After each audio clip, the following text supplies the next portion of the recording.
Whole theme. Hey everybody, I was literally just about to say the entire theme to this video is, what's the title here? I'll show you the title that I'm working on right now. Let me show you. Let me show you what I'm working on. Not slides. No one uses slides. Share screen. That's the one I want. Look at this. This nonsense. A comic book live stream so sudden I didn't have time to make thumbnail. I love it. I'm using like the stock thing. I think I'll send myself like one picture of me looking dejected, and I'll just put that on, and that'll be, there we are. It happened. Dejected or surprised? Dejected. I'm tired, man. I'm tired, and like internet people, if anyone ever watches this, this is the result of us comic creators being friends behind the scenes and just hanging out and throwing on a camera. That's what we're doing. Right. Ricky just said, "Hey, does anybody want?" Or "What's anybody doing?" And to me, that's a cry for, "Hey, I want to hang with somebody." Right. Yeah. Helen went to bed. I was playing Midnight Suns on the PS5, which for the Midnight Suns on the PS5 is the first role-playing game I've ever played where I skip the cutscenes. Wow, that's saying something. It's the writing is horrific, and thank God there's a lot of it, but the game is fun. The game itself, Midnight Suns, is a blast. Like Spider-Man does his spider thing, and there's like a million different characters you can pick from. And the guy who does the voice of Spider-Man, Yuri Leventhal, he does the voice of Spider-Man for all the Spider-Man games on the PlayStation, those big ones. Miles Morales and stuff. So like that carryover is good. So it's a great fun time. It's a tactical strategy RPG, but also a card game. That's cool too.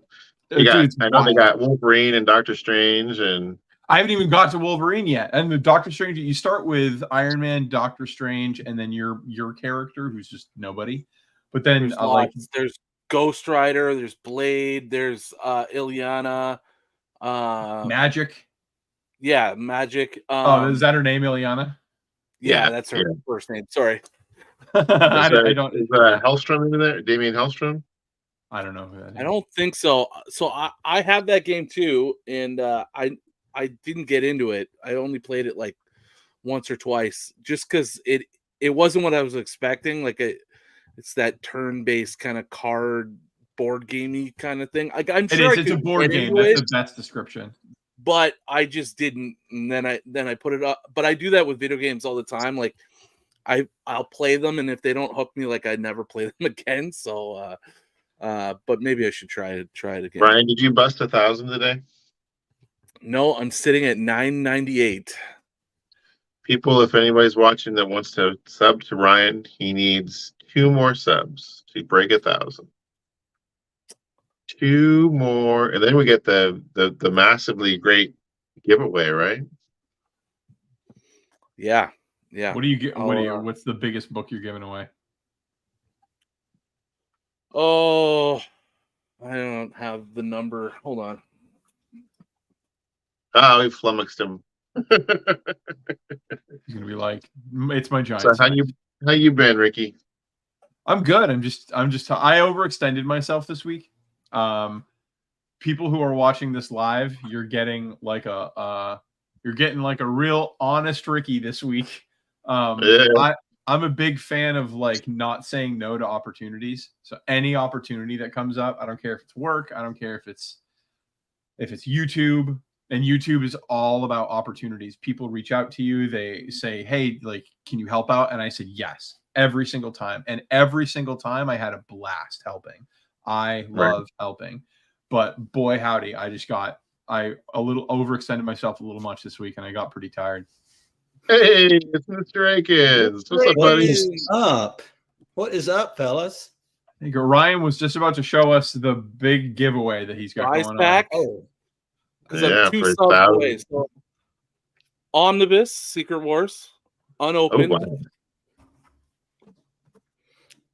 Unlike Ricky Daredevil 37.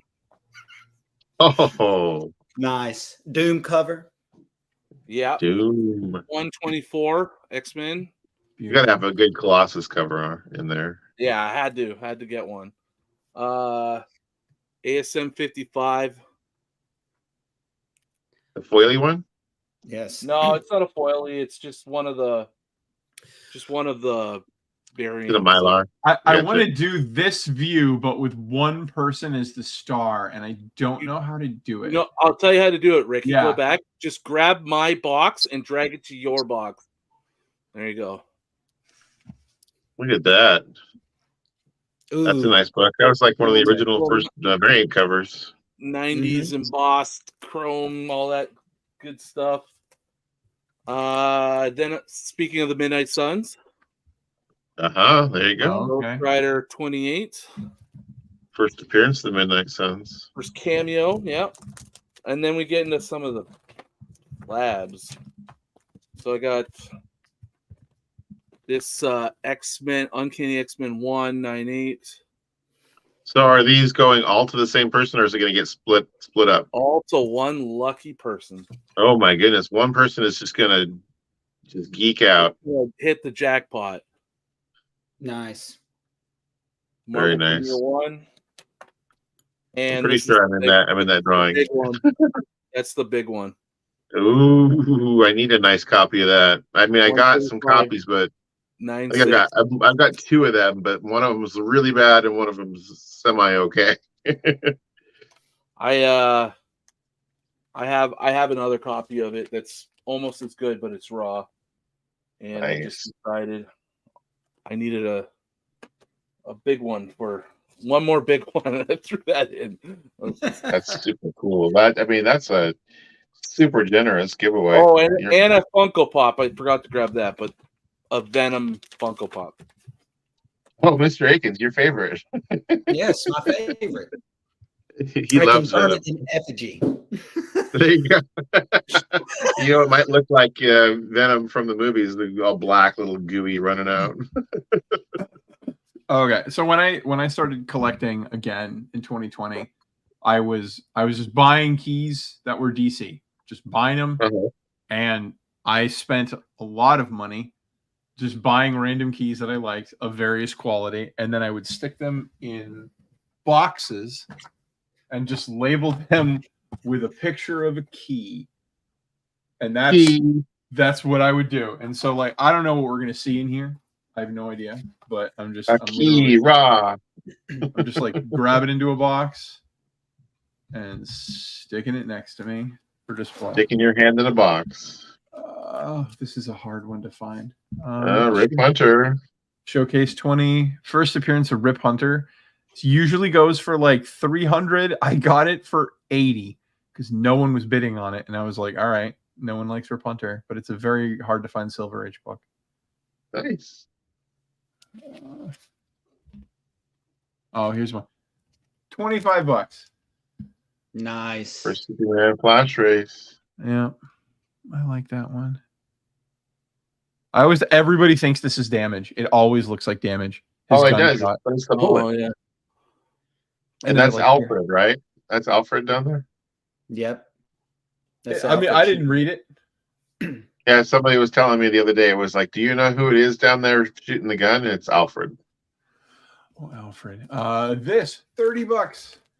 $30. Nice. Nice. So this is the first appearance of like the concept of the multiverse. I know that they say the Flash is the one, but this is really the one. What And, makes it that way? What's going on? I think they explain it that way. Like the Flashes vibrate, and then they're like, "Oh wow, you have a whole nother world." And in this one, they're like, "No, there's like there's a bunch. There's a few. You know, there's a Black Spider-Man now." And then the other guy goes like, "No way, enough. No Black Spider-Mans. Get rid of them. No more mutants. Yeah, or there's like another guy, and he's like, "Yeah, there's a lady Spider-Man too," and he's just like, "Better not be."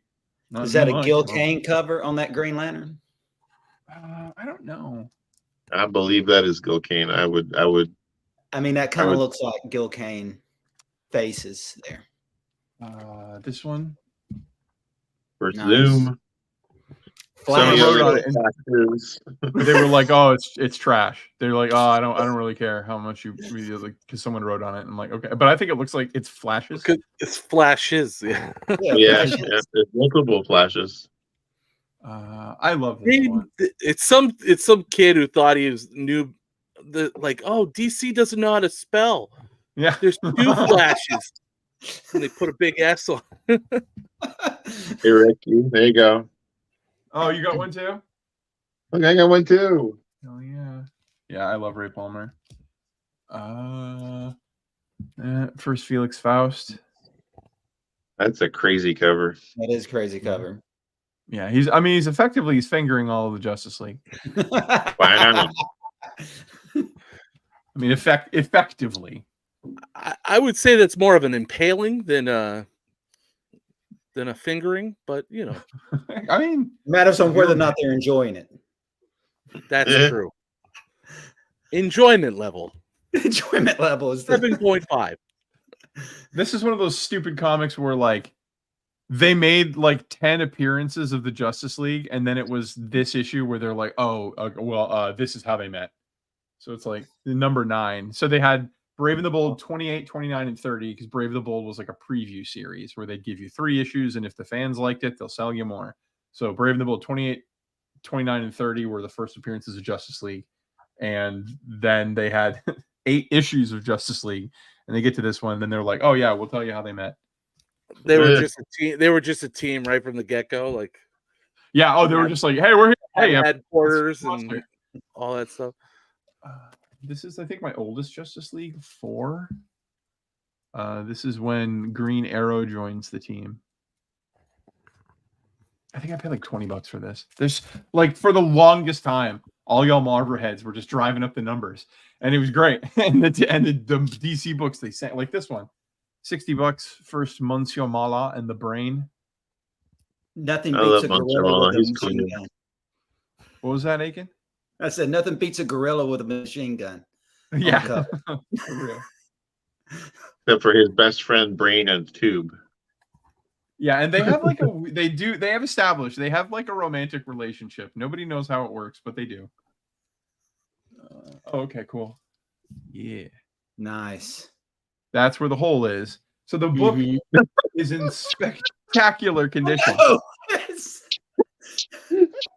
Yeah, I get that. I guess that was a yellow part of her dress or something. It didn't affect. Ricky's giving us anatomy lessons. That's That's where the hole is. And that's where the hole is. This I got part of like a Green Lantern set. Someone was selling like this one, Kat Matui, and another one, and they were like $28. Okay. Who's your favorite DC character? Crypto the Superdog is my Yeah, favorite. I right. know that one. I have know heard that that. one. I have heard Yeah. that. He's my absolute favorite. He like, because he's an avatar for all dogs. You know what I mean? And I love dogs so much. So like every dog I've ever had has some sort of crypto quality, and so like it's definitely crypto. But like, gun to my head, if you're like, okay, no, but like human with dialogue, the Question. I love the Question. Yeah, there it was right with it. The Kat Matui first appearance. Well, is that a place? Kat Matui is okay. So we're on Earth. We're Sector 2814. Sinestro comes from Sector 1417, and his species are Karugans. They're kind of like almost like Freddy Krueger is kind of how you pronounce it, like Karugan. That's his purple raced species. Kat Matui is the replacement Green Lantern when they fire Sinestro. Oh, okay. And then So I have that book. I have that book, but I didn't realize it was a key.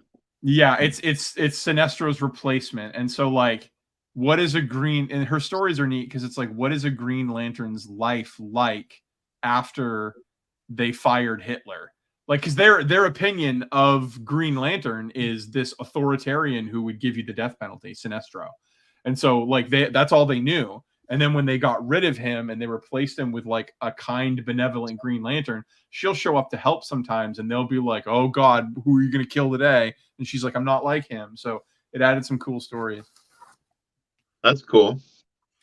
Elongated Man again. Yes. Somebody wrote on it. Say what you will about the Green Lantern movie. I mean, pretty widely regarded as a terrible movie. Right. I thought Mark Strong was, and I'm not and again, I'm not a DC guy, but I thought Mark Strong was pretty good as Sinestro in that movie. I agree. It was just a agree. terrible movie. Yeah. That one was. I think this was like $15. It's got some water staining. But this For is Dr. the Solaire? this is the character that Marvel ripped off when they made Magneto. It There's came out like actually, a month before. You like, mean well, perfect. but there's the Golden Age Magneto prototype for Marvel for Timely. But Potato, when I potato. start grading books, this is a book that I want to get graded. It's in remarkable shape. Beast Boy. Yep, first Beast Boy. That's him, and then that's him. Gar Logan. What Get else that we got? perfect Beast Boy. Constantine. John Constantine. Yeah, and then again, like, see, this stuff doesn't bother me at all, and I know people See, I are like didn't real even- sticklers. Yeah, I'm saying. And it's Small, like, I think small, there's small the writing same- doesn't bother me either. It's when little it's stain. like big, or it's like I have an X-Men 100 where some stupid snot-nosed kid named Robert wrote his name across the trade dress, so that bothers me. I But- thought he was. But Chris like a little Claremont. grease pen or a little like marking from like the LCS or something like that, I think that's like character more than anything. There was a copy of X-Men 1. I that's a book I need. Does that bother you? There's a No, not at all. Not the least. I can't the see it. DC. Somebody wrote Oh, hold on. DC on the. I don't on love the it, cover. but like it's not the worst. Nah, Doesn't it bother me. doesn't bother me. Is it, I it feel looks like one they- day we're all gonna feel like dickheads. Like our kids are gonna be like, "What do you mean you wouldn't pay 70% less because some kid wrote his name on the cover? They're paper products from the 50s. What is wrong with you? They're paper Right. for children that survived a world war. Who cares that Dylan wrote his name on it? Right. But it's a qualified label. Shut up." I know the set's in here. Oh, I don't know where the other one is. I have all the statics, but I have like all the. There's one in a poly bag that we'll see. Is that his first appearance? Yeah, he's got a couple different variants, and they printed the shit out of this book. So don't let anybody tell you that like it's rare. Like it's Right, because I got one in that Freaking X-Men collection. one. I was like, Yeah, they printed the tits off of it. It's like- First Donna Troy, Wonder Girl. That static book did get really hot though in the like couple years ago. Or Yeah, whatever. it got specced on pretty hard. Yeah. Poison Ivy, nice. centerfold's intact. There we go. I mean, don't get me wrong. Like, I would buy these really big books and I would throw them in this box. Or I have 3 boxes like this of just like, I don't know what order they're in. There we go. Rando. So clearly I have my Batmans together. That girl. No. Batgirl, Martha Kane. This is the new Batgirl, Cassandra Cain, the one that doesn't speak. So I have a shoot myself in the foot campaign for this book because so many CGC books delineate all the time. This is the first appearance of this character in comics. Batgirl's first appearance was the Adam West TV show. And then they made the comic in tandem with the show so that they could promote the character. That was the whole point. They're like, we want the character in the show to be after the comic. So like, I don't know, like there's a part of me that's like, she's based on the TV show, but the TV show didn't premiere yet. I don't know. I'm not a doctor. They play one on TV. Mhm. Huntress. Well, that's the first Huntress issue. I know her appearances. Yeah, there's a polybag one. Same, literally the exact same There's comic. different Huntresses too, right? Now There's is multiple. that is the same comic book? Like, is that picture of Static? Is Oh no, it's a different picture. okay. I was wondering if that was a window or if that was on the bag. Yeah. 'Cause Oh, I've is seen I've seen that bag. It is on. It is a window. Okay, It so comes it's up a and goes. different cover. Okay. Yeah, it is a different cover. And is there one that's more rare than the other?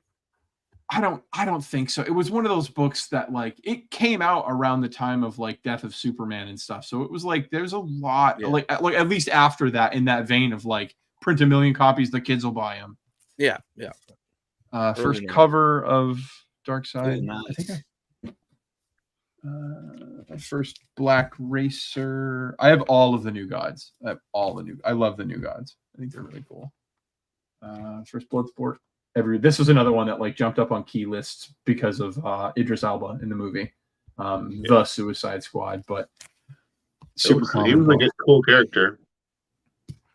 Yeah, Nice. people like it because of boobs. It's Adam Hughes. That's my Ray Romano. Oh God, the boobs! My brother's enormous.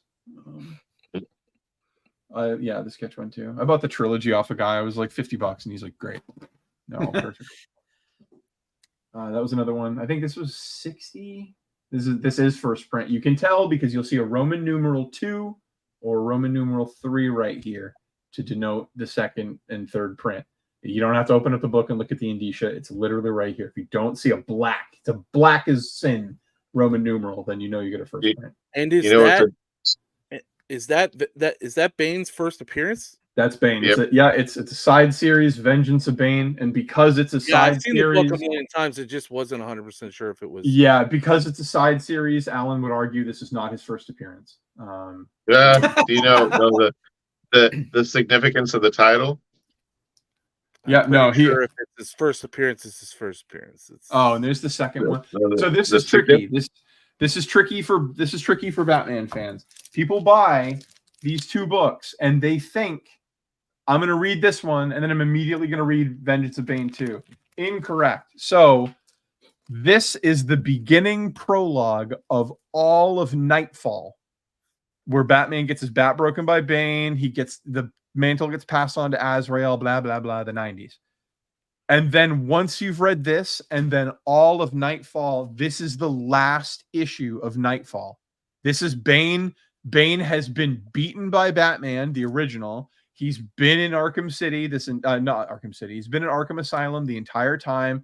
And this is like, okay, I'm going to break out of Arkham Asylum and then let Batman know I'm not coming for him.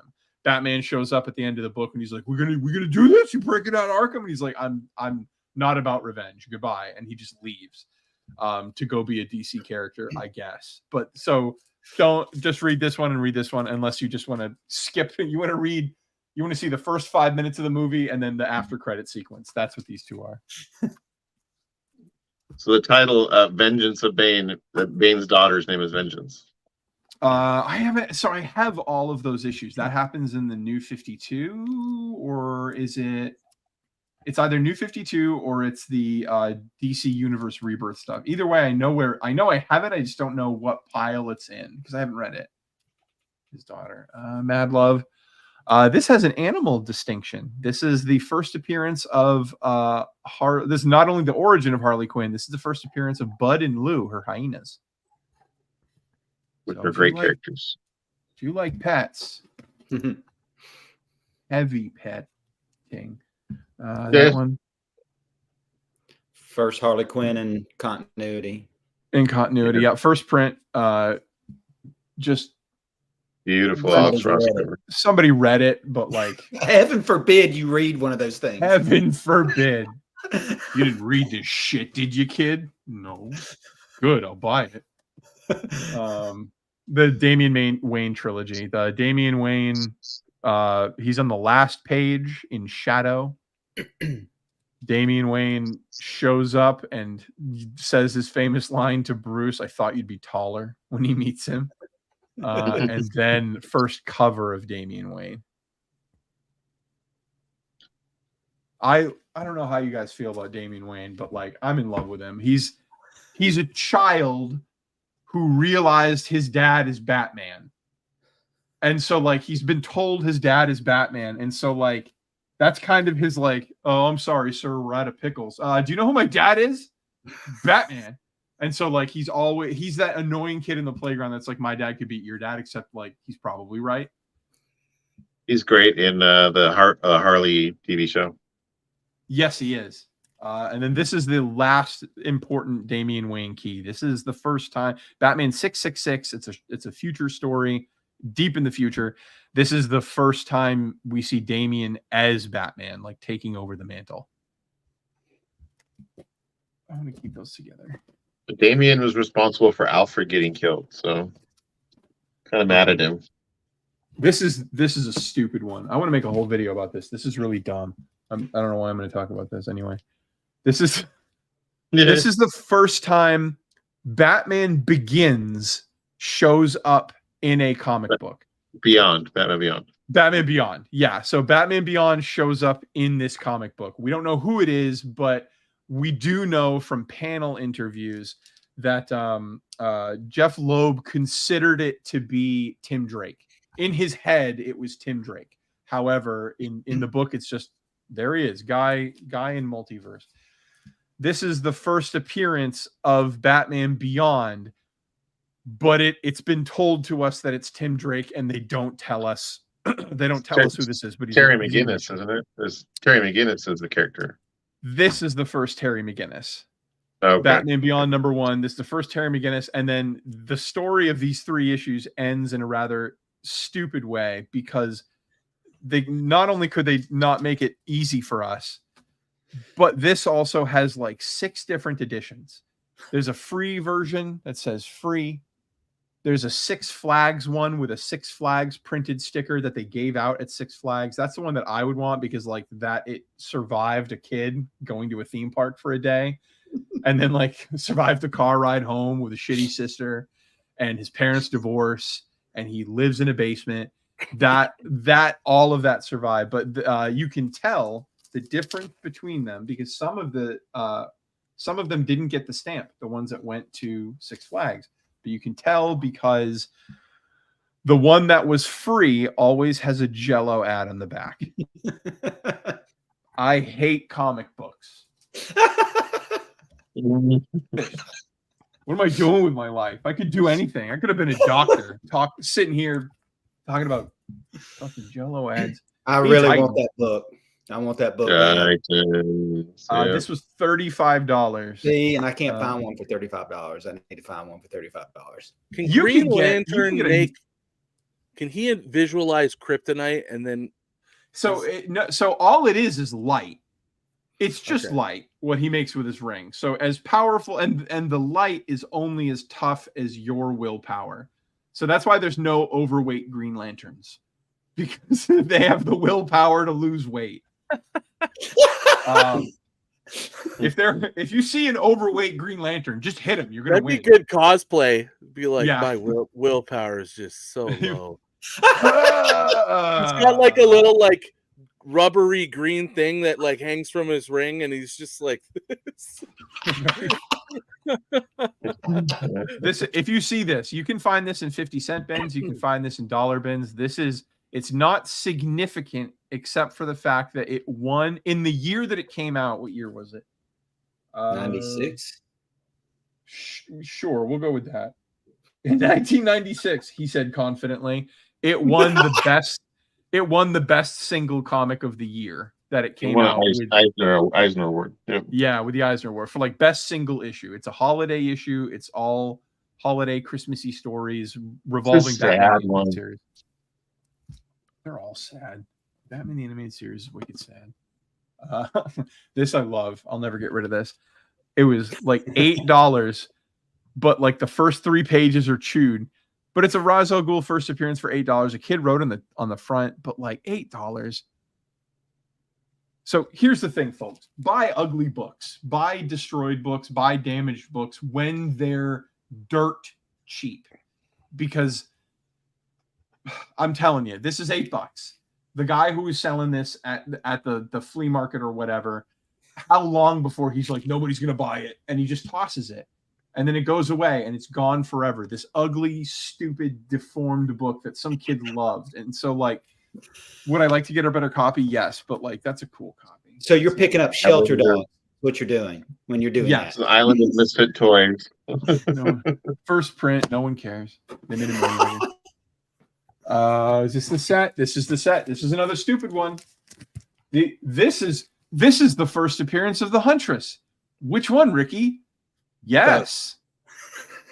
Yes is the answer. They both came out at the exact same time, and then depending on where you lived in the country, maybe you got this one on the shelves first, maybe you got this one, but they're identical. They both introduce her as the daughter of Earth 2 Catwoman, and so the Golden Age Catwoman and the Golden Age Batman smashed, and then this is their daughter, Helena Wayne. And that picture of you holding the comics was a perfect opportunity to like clip it and then put whatever on those two comics ever when making a joke with Ricky. Yeah. Just like I want just like two men just up on the rooftop. Then we got First Outsiders. This is the giant size X-Men for characters that nobody gives a shit about. Geoforce, Katana, Geoforce. Mommy, I want a Geoforce for Christmas, and I want a new husband. No one's gonna get what they want, kid. This is one of my favorite modern Batmans. Batman Detective Comics 1027. Big, thick boy. Dang, how many pages is that? Many. And then so it's Batman versus all of the women, and Punchline, what are you doing? We're here to defeat the Batman. She's like putting on her chapstick. What do you think defeat means? Suck his soul out. Jesus. This is the alternate cover of where Tim Drake comes out. So there's that main cover that most people know for the issue where Tim Drake says like, hey, I think I might maybe like possibly boys, possibly. Why I don't care about Tim Drake coming out is because back in the early 2000s when they were telling the new Teen Titans story with Jeff Johns, and then that version of the Teen Titans, Tim Drake and Superboy Connor Kent, the clone, got super close. They were best friends, and there's even like a famous scene where the two of them are in a closet and talking, and then they both leave the closet at the same time with a better understanding of their relationship. It's like it's so coded, like they knew what they were doing. They just didn't. I don't know if they didn't have the balls or the editors say so, but this is another Batman thicken. Not a major key, but if you're into Batman as a character, this was a celebration of his like life as a character. The introduction's written by Stephen King. Some amazing creators on that one. Yes. Oh yeah, Art Adams, Brian Boland, Mike Grell, Joe Kubert. This is the first issue of The Outsiders. Again, issue 1. No one ever cared. No one ever cared. So that's the X-Men 94 of. Yeah. Yes. Yeah. The other one was GSX. First Scarface. No, not first Scarface. First Renee Montoya. Scarface is the orange cover. The first Renee Montoya, where she's a white lady. Just the DC Pride issue. I have this one in my keys because I only set up 3 comics. You can see them back here. 1, 2, 3, except I'm using the stand, so it's empty. Because otherwise comics will take over my life. I'll have comic walls for days. I have too many. So I'll put up like the Pride issue with the 2 of them. It's a pretty cover. And then I'll put up the first Batgirl. I'm sorry, the first Poison Ivy and the first Harley Quinn. Harley Quinn's not raw, so you won't see her in this box. First Tim Drake. You can find this in 50-cent bins if you see this. This is the first Tim Drake all the time.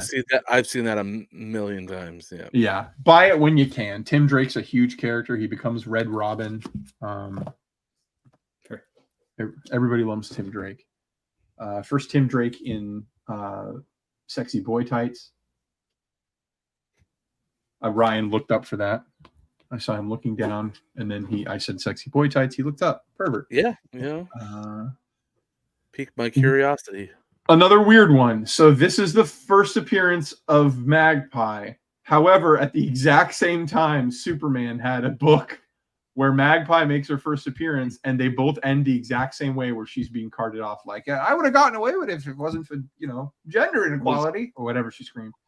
But so there's a Superman book and a Batman book, and they're both the first appearance of Magpie. So like, And they're both drawn cover-wise by John Byrne. Yeah. first African American mask.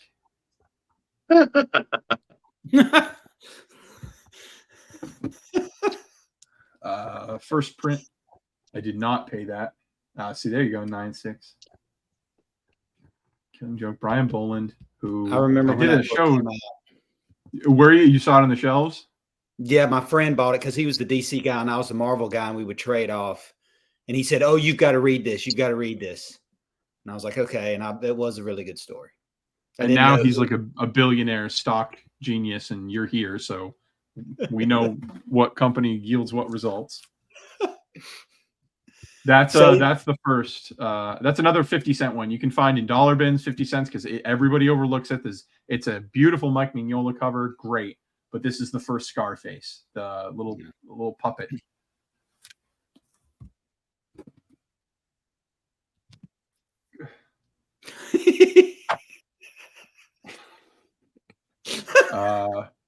First, what's her name?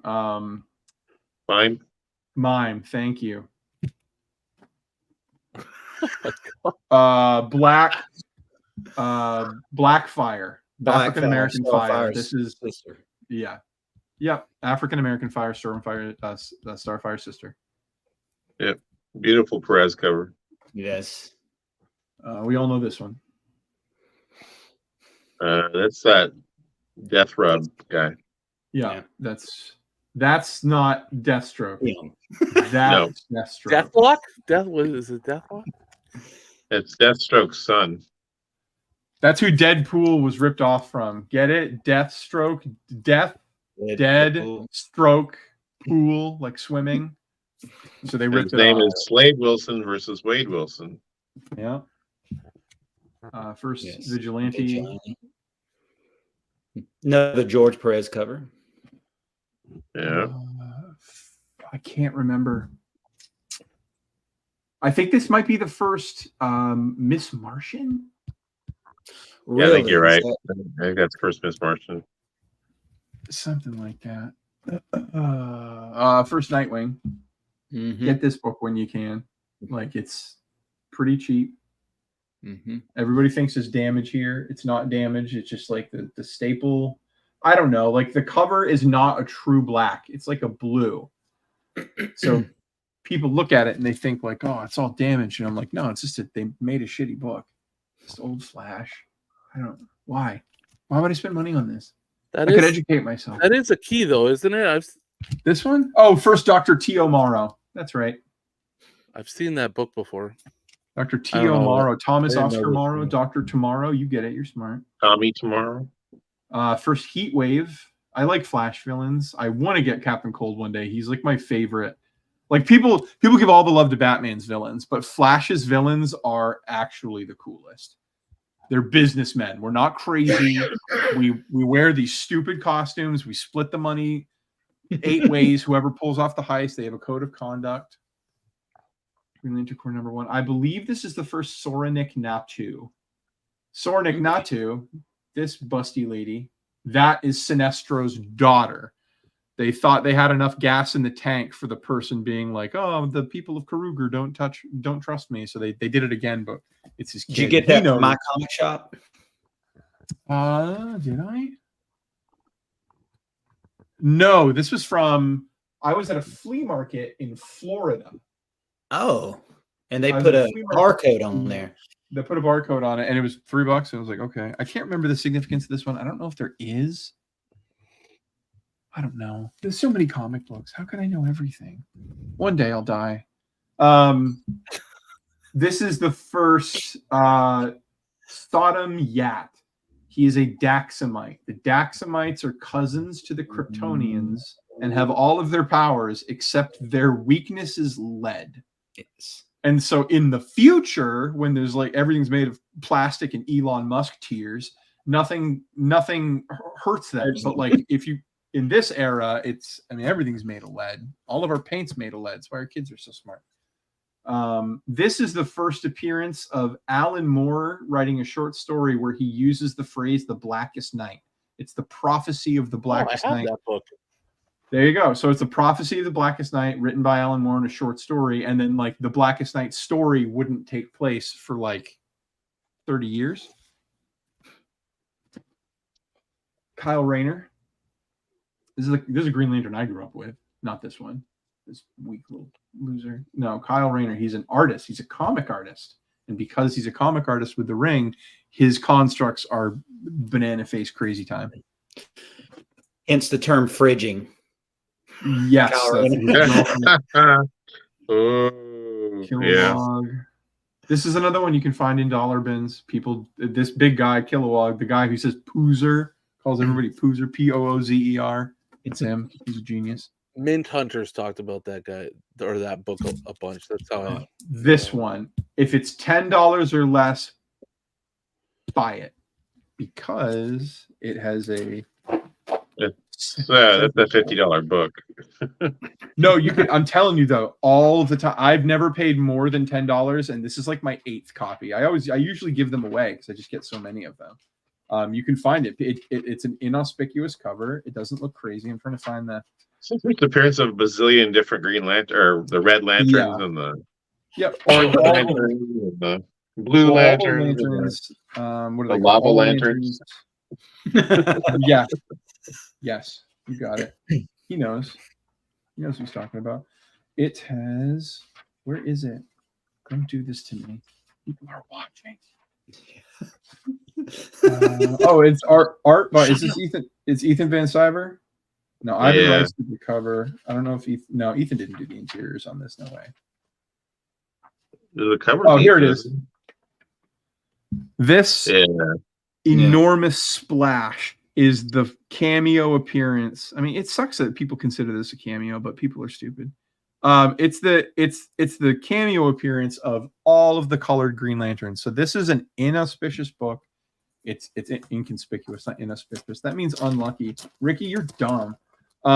It's all sorts of words. I know. I've got so many words. All sorts of words. First appearance of Necron. This is the big bad evil Green Lantern from the Blackest Night. Adam joins the Justice League. What issue number is that with Necron? Oh, blah blah blah. Tales of the Green Lantern Corps #2. Gotcha. Hey, putting it out there. Anybody who's watching, Colossus needs 2 more subs to reach 1,000. So if you guys can find it in your heart to sub up to Colossus Collector, he's got an awesome giveaway he's doing. Who's that? What was that? But honestly, they're just early Justice League. Like I was going for a 1 through 20 run, and because I was getting them so cheap that I just kind of they're not. The early Justice League it's not very valuable except for the first issue. Yep. I think I have a number 3 that's got a bunch of it's got a 3-hole punch in it if you want it. It's this one, and then so this is Justice League 21. This is the first Silver Age appearance of like all of them, and this is where the Justice League meet the JSA. This is a huge book in the lore of DC, but it has a sequel that comes 1 issue later that finishes the story, and everybody everywhere chases after this book over here and ignores this one in dollar bins and 50 cents everywhere. So if you're looking to it's like $30 in decent condition because it's the 2-parter of that big key significance. The first Queen Bee. Queen Bee. But there's a little tear in the cover, like a little rub off, but the rest it's a beautiful book. Second appearance of Kanjar Row. He is a villain of no note, but it's an early Justice League. Early League. What is this? 25. Maybe I was trying to go to 50. I don't know. or another early league, 26. Yeah, I see 25, 26. 29. This is a big one. This is the first appearance of the, is it Earth 4? So there's an alternate universe where all of the Justice League are villains. And instead of Superman, it's Ultraman. Instead of Batman, it's Owlman. Instead of Wonder Woman, it's Superwoman. And they're all evil. And this is the first appearance of all of them. So like, if you can get this at like a decent price, like I think I paid like $30, but if you're in at like under 50, you're in good shape because it's just got so many. If you've seen the most recent animated DC movie, there's one where I think it's called Doom. I first saw them because they get destroyed, like second issue of Crisis, that world. Hey guys, I didn't even see you. it's okay. I was just watching you do your Justice League stuff. Hello. One's wearing all black. Hawkman joins the league. Cool. Because Hawkman. Yeah, That's a book. Hey, First, what do they call the Royal It's Flush Gang? a Royal Flush Gang, yeah. Yeah. Alan, are you subscribed to Colossus Collector? He's too short. I heard that. So I have multiple channels.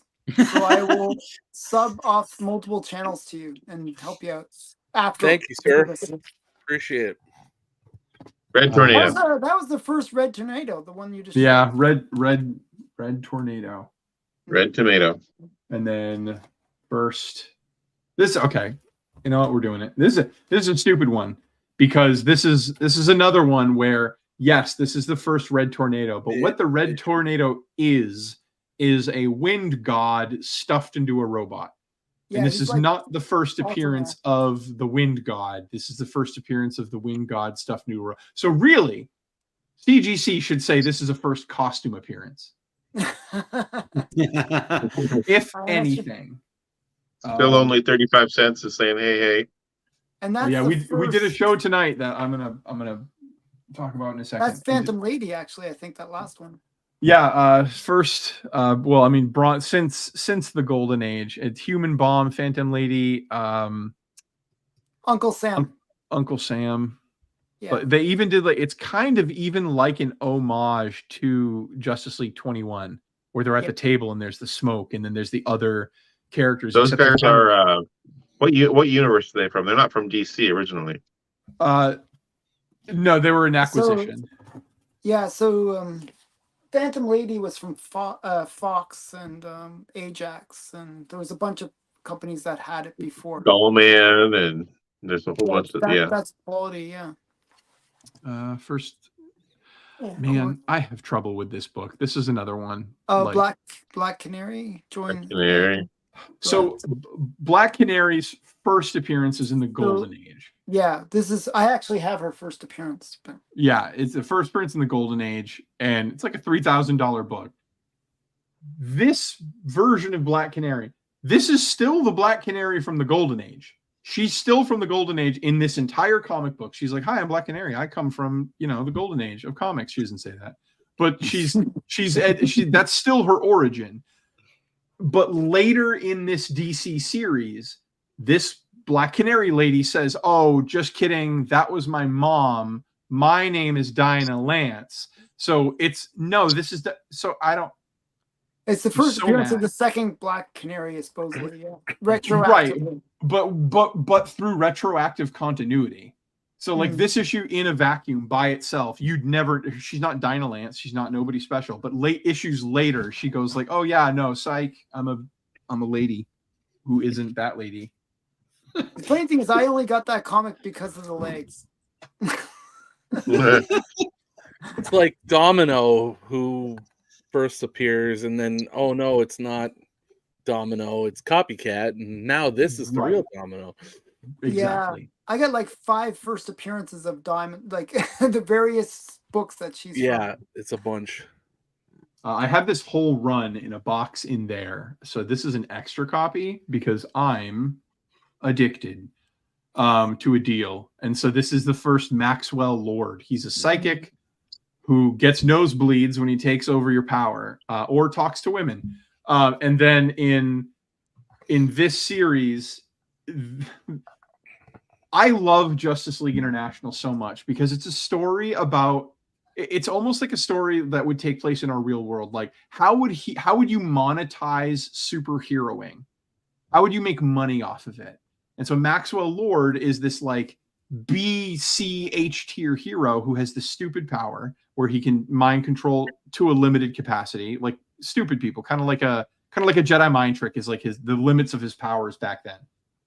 But he puts this team together with his business acumen and says like, hey, we're going to do like concerts and we're going to make money in different ways while also being heroes so we can fund you guys being heroes better. And sometimes it works and sometimes it's ridiculous, but it's a really fun time. So did they use Maxwell Lord much throughout the comics, or was it just like a few issues? So in that series, he was always there. He's just like, hey, I'm the mom of the house. I'm sending you guys who's the guy in from Charlie's Angels, the one that sends the girls out? Charlie. Charlie. I'm gonna blow my brains out on camera. Live on YouTube. Live. Who's that? Charlie Angels guy. Who that yeah. Who So these Angels really belong to? He's there. So okay, this is gonna get weird. So he's there, Charlie, in that story, and he's a decent guy. Years later, in the early 2000s, he's a linchpin for the Infinite Crisis storyline, where he's pulling strings and he's gonna like be a bad guy while other bad guys are doing bad guy stuff. He's kind of like a side quest on the way of the main story. But that's not what's interesting about Maxwell Lord. He's in that series for Justice League International. When they finished with Blackest Night, the Green Lantern story where the Green Lantern were all coming back from the dead, they had a side story after that called Brightest Day. And Brightest Day there was a spooky disembodied voice that was feeding people information around the world, telling them to do things. And then when they did it, it would contribute to this larger plan that the spooky voice had. But the spooky voice didn't seem evil. It seemed benevolent, like it had their best interests in heart. So the spooky voice is whispering. Everybody's like, who is this? But it's telling them to go to places and achieve missions. And once they achieve their mission, he would go like, hey, great job. You did the thing. He would bless them with some power or buff or whatever. And then he would just go away. This voice would leave. He's feeding Maxwell Lord to like set up these big bombs and satellites and robots, just a bunch of bullshit. And Maxwell Lord's following directions like, okay, I'll do it. And everybody else is fighting against the voice, but Maxwell Lord's following directions. Turns out at the end of the series, the spooky voice was Swamp Thing because he had been dead since the 80s. So Swamp Thing is now coming back to life, and Swamp Thing connected to the Green is orchestrating the safety of the planet to fight off the catastrophe that's going to happen in Alex Ross's Kingdom Come. Wow. Weird. So they found a way to loop in. So it was called Justice League International Brightest Day. And it's this like 12-issue series. And it is actually a legitimate, I will fight you on this, sequel to Kingdom Come, in that you read Kingdom Come and you read the whole story. And it's the Joker kills what's his face, right? The Joker kills Lois Lane. Superman goes nuts, and he's like, I'm not going to kill the Joker though. That's my line. Everybody knows that. And a hero named Magog shows up, and he kills the Joker, and everybody cheers. And so Superman realizes the world doesn't want a hero like me anymore. I'm going to leave. It's an allegory for the 90s being really shitty for superheroes. So Superman leaves. And that story, things get worse because the heroes, the new brand of heroes with all the pockets drawn by Rob Liefeld, are running around and killing villains now. And they kill Parasite, who nukes all of Kansas. Kills Kansas. Kansas is gone. And so the 5 people there died? Everybody, yeah, all 5. The 2 Kents, like 3 other people. So everybody in Kansas dies. And so what is happening in the Brightest Day Justice League International is they're fucking with Magog, and they get rid of Magog. And then that's when the story starts to come together. Like, this guy was going to be a problem. He was going to kill blah, blah, blah. So it like stopped the domino effect. But so long story short about Maxwell Lord, he is extremely important to the DC universe. He's just not a character anybody cares about because he kind of sucks. But he was in Wonder Woman too. He was in Wonder Woman too. Which And Maxwell sucks. Lord, yeah, he's the one who blows Blue Beetle's brains out, right? I think he shoots him. He kills him. And he's kind of like that. Oh, that's guy not. Oh, that's you who said something runs different. Power Oh, okay. Rangers. Sorry. Great crossover. Great George. Yeah. Perez. Great art. Amazing. I don't know if you've read it lately. You should read it. It's not. Well, I have. I don't think it's the best crossover, but I think it's. I mean, beautiful art, and it's an excuse to get them in the room. Right. I've never even heard of that series. That one. I Really? didn't realize it. That last cover is worth a ton. The one with Superman with all the I didn't realize The- JLA and Avengers had a crossover. That's weird. yeah, that's George Perez, dude, and Kurt Busiek writing it. Oh, so Yeah. you didn't. Yes. Everybody has it but me. Okay, I don't have that one. And then You need a one. bunch of amalgam. Nice. The Malcolm stuff was fun. Yeah. While you're showing Magneto- amalgam, I'm going to say again because there's new people in the room. Colossus is 2 subs away from 1,000. It needs 2 more Actually, subs. can you check your subs as we're talking? Been I checking looked. all He's my- at 998 still.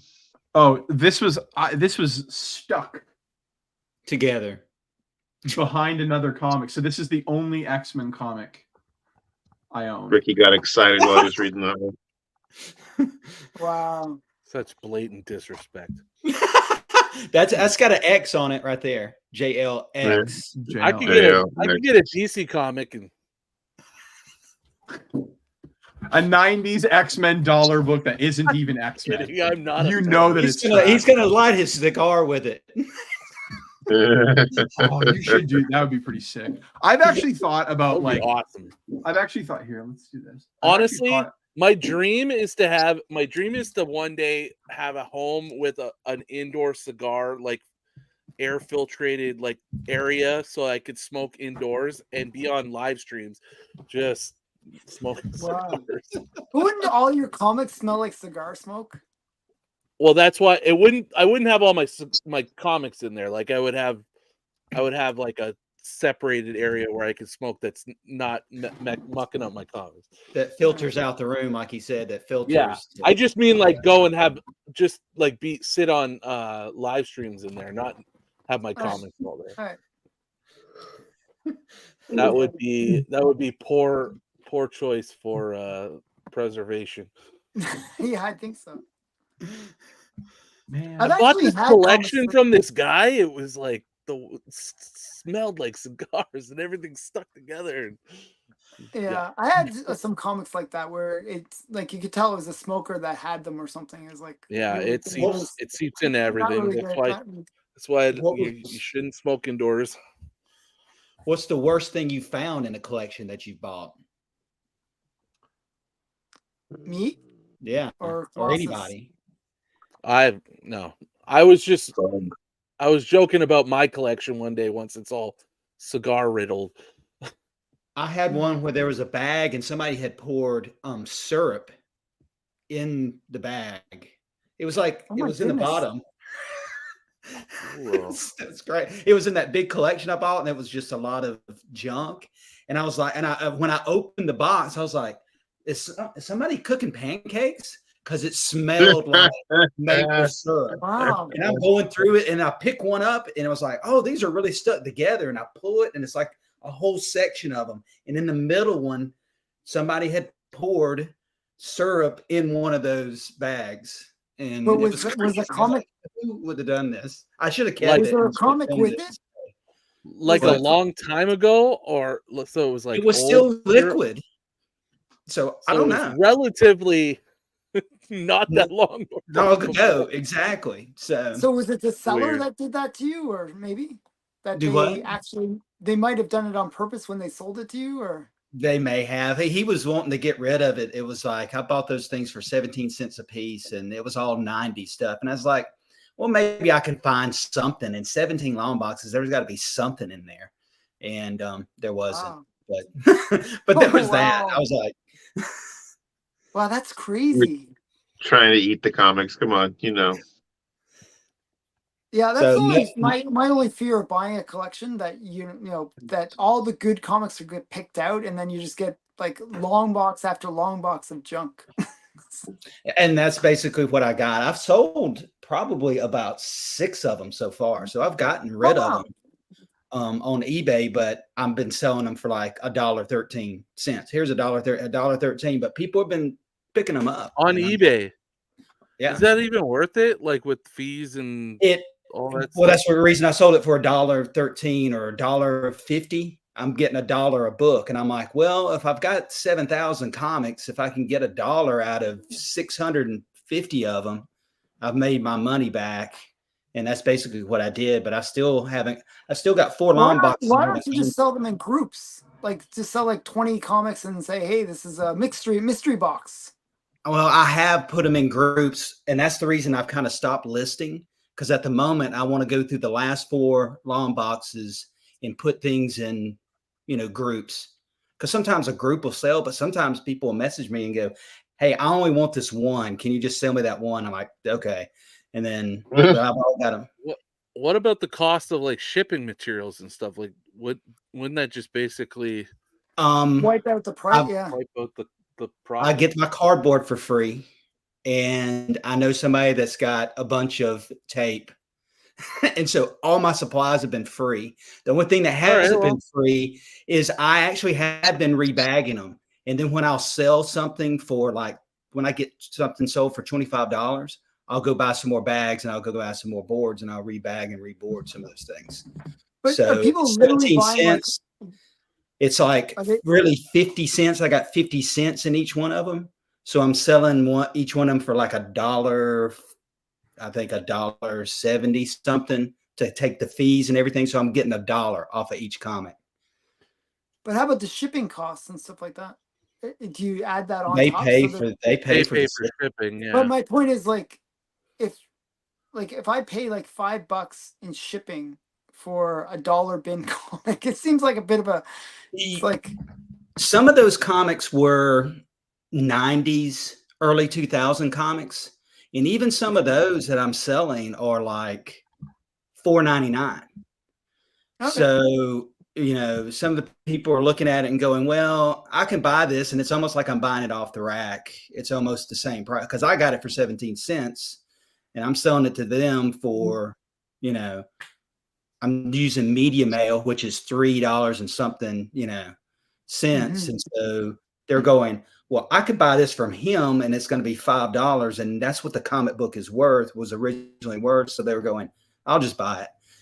And I'm surprised at some of the stuff that sells, and I'm not surprised at some of the stuff that doesn't sell. There's stuff on there that I've never heard of, and I'll put it on there, and it'll be gone as I'm listing it. And I put it up, and I go to start to list the next thing. It's sold. And I'm like, I guess this was something. I don't know, And then I look it up, and it really wasn't, anything, any key significance that I know of. Well, so there's a lot of like run fill. So a lot of that, at least on my side, because I've done that. I bought like weird books off people like you and before. it's just run filler. It's so like I go to my comic shop, doesn't exist. I go on eBay, doesn't exist. Go to Mercari, doesn't exist. And it's like Hawkman 26 from 2003, and it's like you can't find it. So pandemic. That's a good example. Pandemic. Books that hit the shelves, like how comic stores were still operating, but they were like, I'll just put my books online and you can buy them and they're coming into the shelves. A lot of those like pandemic books, they were ordering a lot less. What came out in 2020? All of the Batman Who Laughs. So the Batman Who Laughs book made it into the hands of a lot of collectors. It's not that uncommon to get. But the Hawkman series that was canceled, that had a pretty big like 7-issue tie-in with the Dark Knight's Metal Batman Who Laughs story, they were flipping ghosts for months. I couldn't, like, it was like Hawkman like 26 of 2020, 26 through like 33. Couldn't find them anywhere. So I was buying them when I could. And sometimes it was like $7.99 shipping on a $2.99 book, and I'm paying like $12-13. But we're all monsters. Wow. But yeah, I'll go and look at some of those things, and some of them are listed on eBay for $4.99, $3.99, and I'll just undercut them. I'm like, well, I bought this for 17 cents. I'll give it to you for $1.99. This other guy's selling it to you for $4.99, and then they're just, oh, well, that's the first one I'm going to pick. Why would I pick this one? This is a great, copy. It doesn't have maple syrup on it. I'm going to buy it.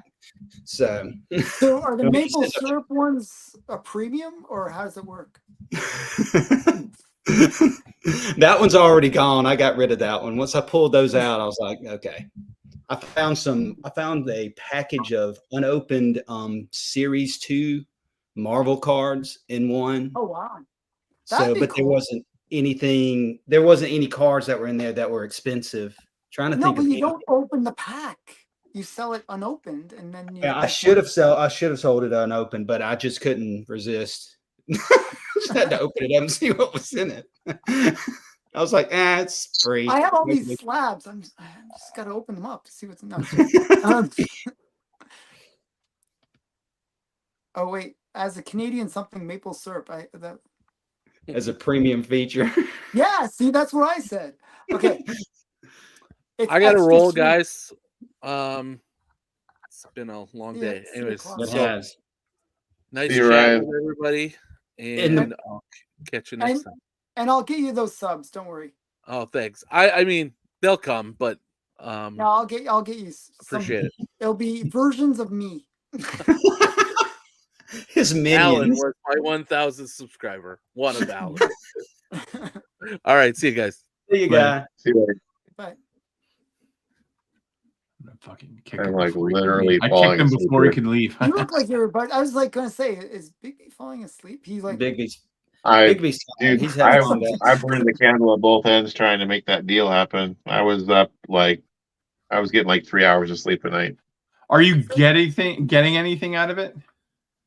I get 50% of the profits, and I don't have to spend any money. 50%? 50. that's a really good deal. Of what was it, like $27,000? So Whatever it sells for, we're buying the it's collection for profit. 24. We're calling it the 24/7 collection. Right. And we're buying it for 24/7, and then my part of it was locating the books, negotiating the deal, getting payment to the fella, and getting the book to Ryan from Automatic Comics. Then Ryan, his part of it is he's fronting the money, paying for grading, and he's going to sell the books, and we are going to split the profits 50-50. Wow. So profits being after the money, after the cost of the collection is paid, after the cost of the grading, after the cost of the shipping is paid off, then we'll split whatever's left over 50-50. Mm-hmm. So a couple months, could be months. Yeah. It could be. It will definitely be a while before I see some money. But I was like, yeah, people were joking that I was going to have a bunch of money for Terrificon. He's like, when's Terrificon? I said August. He said you should have a fair amount of money by then. So maybe there's your Doctor Strange. Yeah. Well, he gets a lot of he deals in books, and I'm like, you don't have to necessarily pay me cash. You can pay me in Marvel Grails. And he's like, I do have a 0.5 AF-15. Oh wow, that'd be a nice one to pick up, actually. Yeah. So, by the way, there was I would say about maybe 5 to 10 books that I needed for run filler, like Run fillers. I told Ryan to give you a deal on them. I saw the first Popeye story was in there. First original Popeye story was in there. Yeah. Third video, and then the first Jetsons. Yeah, first Jetsons was there. Yeah. Mm-hmm. I wasn't. Yeah, there's a ton of pre-code horror. I know you could give two shits about pre-code horror, Ricky, with this. It's true. There's an entire short box of pre-code horror. Yeah, I mean, there was some reasonable things in that. They were low grade. That was a long concern. You just don't see that concentration of Golden Age books in one place. Yeah, the first So appearance of the Fly as well in there. there was a lot of stuff. There's been some surprising things that Ryan didn't. He's like, oh, I didn't even realize that was. So he's like, I'm expecting that there's going to be a lot of things that weren't evident that they were big keys, but will be. So So are you gonna still air the rest of the videos? they are done. No, I aired them all. How many were there? I think I watched. I aired 4 or 5 5. videos, but I aired 5 videos. There were 7 boxes. I aired 5 videos, but 2 of the videos had 2 boxes in each one. Okay, so yeah, so then I've seen the whole collection then. Yeah. So I think you'll And then make. and then there was a book that wasn't in the video that we negotiated for after the fact. That was Batman 25. So Not a bad we got a book. Batman 25. Yes, there was a first Gugam, Son of Goom, going to be the next big guy in the MCU. So yeah, so I think you got some, like, the value you're going to get is if the Archies are high grade. There's some value there. They are quite high grade. So did you hear the whole spiel about? So the guy said he wanted to pick out some books, right? I told you that last night. Yes. So this morning I woke up and I was like, you know what? I'm just going to head over there and I'm going to make this happen. And I called Ryan and I said, hey, when are you available? He said, I'm available at noon your time. And I said, okay. So I said, I'm going to video conference with you when I get there, and we'll look at the books, and we could just pick out the highest grade stuff and just say, okay, fine, this is what we want. And we'll, through all the other books, right? And he's like, okay, if that's how it goes. Well, I get there and the guy's like, well, I already picked out the books that I wanted to keep. And he said, the main reasoning behind keeping these is that I paid a lot more on these ones versus the sale price. I can't really discount them very much on a lot of these. Some of them have sentimental value. Some of them are, I can't discount them that much. So then why are they in your store? Exactly. Right. Well, it's a shop in his house. It's kind of like his PC plus I mean, it's not really a store, So, okay, so those books, did you look through those and see what he pulled out? I looked through those and I read him so the guy's up in the boonies, so internet didn't work, couldn't get visuals for him. So I estimated grade and we looked up the price that he had marked on them, and then Ryan would say yes, no, or maybe as to whether he was willing to pay the price that the guy had marked on the book in full. And and then after we got all done with that, the guy gave the first, I think there was one pile. So the maybe pile was like $2,600, and he gave it to us for $22. Okay, so you just still got a discount. Yeah, and the yes for sure pile was like, I think it was like 2,000, and he gave it to us for 1,400. And that's all part of the 24/7 price? Yeah. So it was 24,000 was the total. And then Ryan was like, I'm going to take a shot at that Batman 25. Cause he's like, I think I want to hang on to it. And Ryan was on the phone. He's like, well, let me give you an offer. He's like, $700. And the guy's like, sold. So, okay. Well, it had sentimental value. The guy said the highest anybody had offered him was 600 on it. And he said he was going to take the 7. So. Perfect. So, yeah. It'll be interesting to see what happens. So, you're going to be paying a huge amount to ship to Ryan, aren't you? Ryan's paying for the shipping. Wow! So you got it good. I got zero out of pocket, but the money has to be recouped before I get any payment. So yeah, I know. Yeah, you're talking. You've got like a publishing deal, effectively, where like except there's no advance. Yeah, I mean, but it's a good situation. I mean, Ryan. I think Ryan's a fair guy, and he has connections that will help sell. Yeah, and the other thing, Ryan's going to help me sell some of my like really big high end keys that I have too. The Batman that you picked up recently, like that Batman, and some other So this Batman 108. You can get like about. He was saying like 8,000. I don't think you can get that much, but maybe He like said if it's top of census, he thinks he can get 10. wow. Yeah. If it's 'Cause at he's the like, top, there's- yeah. Yeah. So, well, the top of census right now is a 9.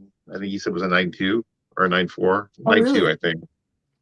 And there's these guys that have these collections, and they compete. They get points based on how high of a graded Yeah, set I they know a have. bunch of collectors that do that. These rich guys, and so he's like, you don't understand how much money that book is worth if it's top of census or close to top of census, because it will give these guys some points, So yeah, that one, and there was a couple other big keys. I can't remember which ones I was thinking of sending to him, but we discussed it. I'd have to look through I'm so tired. I can tell you sound remember. very like Energizer Bunny without the Energizer. Yeah, I just like I would fall asleep in my chair working on those videos, and then wake up and then start working on publishing them. Publish it at 3 a.m. I go to sleep. Wake up at like 6 a.m. Publish another one. Go to sleep. Well, I think Anyway. those videos will actually serve you well because they will be the thing that will inspire people to reach out to you, and you're going to get Yeah, buyers so just I don't know from if you. that. So Ryan and I did an interview tonight on his channel, and he ran those videos while we were talking.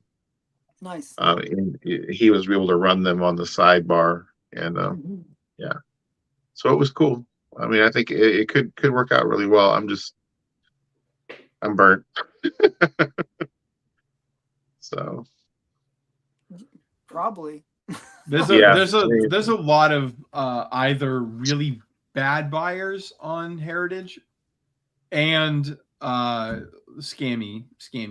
stuff that happens on Heritage. Ryan was like saying like some people question whether it's like money laundering. There is some times where I guess one of the guys that's high up at Heritage, he sells his own books through Heritage to himself to raise the value. Yeah, I've heard stories about that, so a little sketchy. Yeah. Sometimes so I'm doing my first comic book YouTube trade. Yeah. What do you? Oh yeah, that's right. With 35 cents, right? So still only 35 cents. David, he's from Australia. He has access. Alan, you might want to talk to him. He has access to like the pence variants. He has access to a lot of the British hard to find books. And where he gets them, the way he describes it, his video is going to be coming out. I don't know if it's going to come out tonight. We did a whole thing where I have a personal connection with Judge Dredd.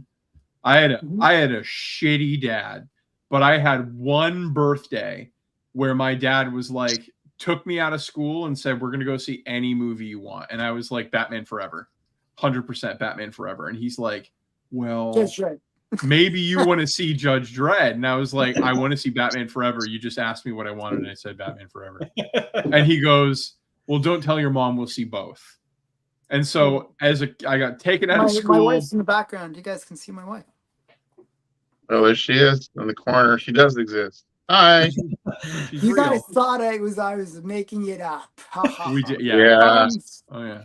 Somebody would marry me. Okay. Hello, Alan's wife. Nice to meet you. Hello. Hi. Nice to meet you. Hi. I can see your face. Yeah. She's quite cute. Unless I see her ankles don't have chains on them, I have my own. Yeah, no. That's the other family that lives in the basement. Oh, okay. It's like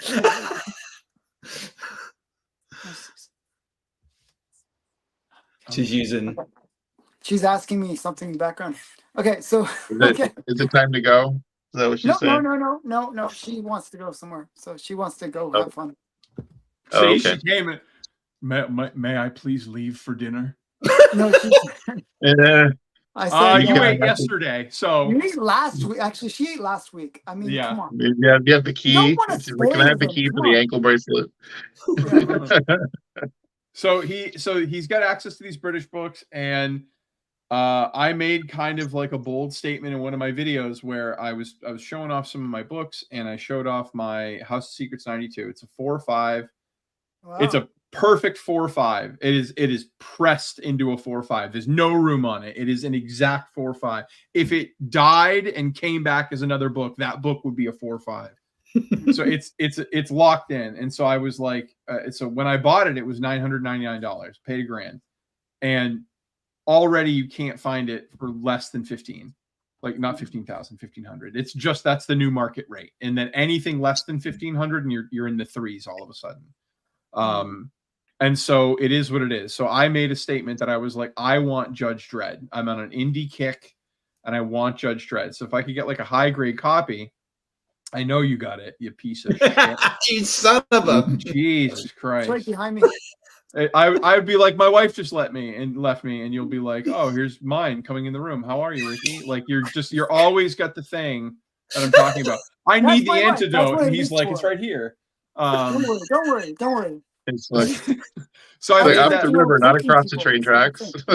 So this guy's got like he just got an 8.0, and that's replacing his 7.5, which replaced his 6.5, and so he's got these high-end books, but he just bought a collection, two different collections of 2000 AD books, Okay. and he's got the run twice. But does it have And the so- tattoos in it too? He's got like, we talked about it today. It's going to be in the video. He has 5 copies of number 2, some with Wow. tattoos, some not, and then 3 of them I are need graded. the tattoos. I don't have the tattoos. Oh, he's got a bunch. And so he was like, he wants the thing, he wants the Swamp Thing. And so I was like, here's what we'll do. We filmed a video today where for an hour we talked about the history of Judge Dredd. I told him my story and said, I don't know anything about Judge Dredd other than the movies that I've seen. And that's it. But I love indie books. I love the character. Here's my story about my dad. And so we went through issues 1 through 150, cover at a time, showing the covers, talking about their key significance. He's read them. He loves them. And so at the end, when the cameras were off, I was like, we were going through the books, and he's like pulling out a copy of all of the keys, all of them. First Judge Dredd, first cover appearance of Judge Dredd, first full cover appearance of Judge Dredd, first Judge Death, first Judge Anderson, all of it. There's also the first Neil Gaiman, I believe, in comics was in AD Police. Oh, maybe. But then, yeah, the first Alan Moore was on Judge Dredd. But all these different books, and he's pulling them aside. He's like, okay, I'm going to make a pile, and there's the doubles of all of the Judge Dredd that you want, and then you'll leave with like a huge pile. All of the Burger Wars story, all of the like Judge Dredd in the Wastes story. That was like it was a 6-month long Judge Dredd arc that they had. So he's putting all this together, and he's like, we'll film the video, and then we'll do the trade on the video, and it'll be literally like I'll have his box in it, and I'll put my comic in, and I'll be like, I'll put it in the mail tomorrow, and then we'll do unboxings on our own channels of the books. And so like we're turning it into like a thing rather than just like, hey, I got this book from this guy. You get to see the whole process of like the trade, the negotiation, the whole deal. But I'm gonna get Judge That's Dredd. pretty cool. That's pretty cool. So And his actually- second trade is going to be for the first appearance of the Goon. Yeah, hey, I'll trade you for Goon. I want Goon. is that Dreamweaver 2? 0. Dreamwalker. Yes. Dreamwalker 0. You know, it's funny. I picked that book up.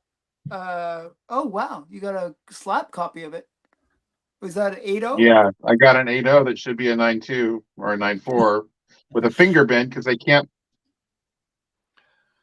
count the pages without putting a finger bend in the book. So Every cloud in the sky reminds Bigby of that finger bend. So it's CGC that put the finger bend in it. CGC put a finger bend in it, and they graded it an 8 because of the finger bend. Wow, that is Bunch of trash bags. Yeah, that's really frustrating. And that was my first and only CGC submission, and I was I like, wonder why. so my recourse is crack it out, press it, and resubmit it to get the 9.2 or 9.4, or 9.6, whatever it's going to get, or just live with it. Wow. Pay the money again. Pay the money for something that they screwed up, you know. So it just didn't sit well with me. Yeah. So, by the, I was kind of curious, Ricky. Like, when's your C4 thing going on? Literally Monday, the first video drops where it's Undergrader versus the Hunter. Yeah, I And saw that. then literally all I'm waiting on. So here's how it works if you didn't know. I film it kind of like this, where but we're not on grids. It's one at a time. It's like this. It's like, hi, I'm Ricky. I'm doing my thing. Over to the Hunter. And then we go through the whole list just like that. And then I record it. I don't do it live. Because then once I have the file, now I can edit it down. Because like when we're doing it, I want you to be able to play off each other. So for example, if it's you, Alan, and Bigby, and you guys are going to be wrestlers for that night, if you show a comic and he wants to shit talk it as the wrestler when it's his turn, that's perfectly fine. So, but you can only get that if you're doing it in like a communal setting like this, where you can like ad lib as your character. Yeah. So it was a 30-minute video. The whole process takes about 30 minutes to film the entire wrestling event. And that includes like someone flubbing a line and just being like, whatever. Cause I let the individual who I'm passing the camera to call action. Because I put, actually, I think I have it right here. Is it under brand? It is. So I'll give you a preview. So let's say I would say I'm here. Here, this is what it's going to look like. I'm here. I do my thing. The question is betrayal. And then I cut to the person and they say action when they want to, and I remove it. And then now they're in character and they're doing their thing. And so we do that ad nauseum. So in the end, for betrayal, by the way. Exactly. Yeah. Yeah. What does that mean? So in the end, 30 minutes of video footage gets cut down to about 9 minutes. Okay. And then that's the whole match. But you get the list of Books, words like beforehand. a week beforehand or whatever. No, like Yeah. not even like for them, it was a day before. Okay, so they at least Okay. can prepare their best. You can at least ones. prepare. So these are the questions. There was new beginnings, Okay. betrayal, yellow, Okay. cash money, Cash and money. final question, revenge. Oh wow. And so those were the those were the prompts they had. And the answer has to be in the form of a comic book that you own, and the justification can be anything. So And if I is say it- yellow, It could be a And- cover, yellow cover. Sinestro. yellow cover, or Sinestro because he's got a yellow ring, or I'm calling Jack Kirby a coward because he quit Marvel and he's yellow and this was his last Marvel issue. You can get as weird with it as you want. Which So- can be actually interesting, and then that will encourage people to vote for. You'll encourage people because after literally after I put up the episode, I'm immediately going in and putting in all of the question one, yellow, and then the two options are the two wrestler names, and then the name of the comic that they held up. And to so give basically, you they a can reminder. win. They can win multiple. Like it's whoever wins the most rounds, basically. Correct. Yep. So one person can win a round, and I'll announce that too to let give people like it's never going to be a clean sweep. Like you can always have fun with it and be like, I beat you on this one. And so then at the end of the episode is the promo for next week's episodes, which I already have. Travis and Sophie from Jackpot Comics. Interesting. I don't know her yet. I haven't I've seen her on one her of the- character is awesome. She's a Mary Jane cosplayer, and so Oh, she's wow. calling herself the Jackpot, and she wears a black leather jacket and glasses, and she talks shit about men. And it's actually hysterical. She's really That's good. awesome. It's really good. And so there's him, and then Travis is the wizard. He's the wizard, and he's going to be a complete bitch. And the two of them.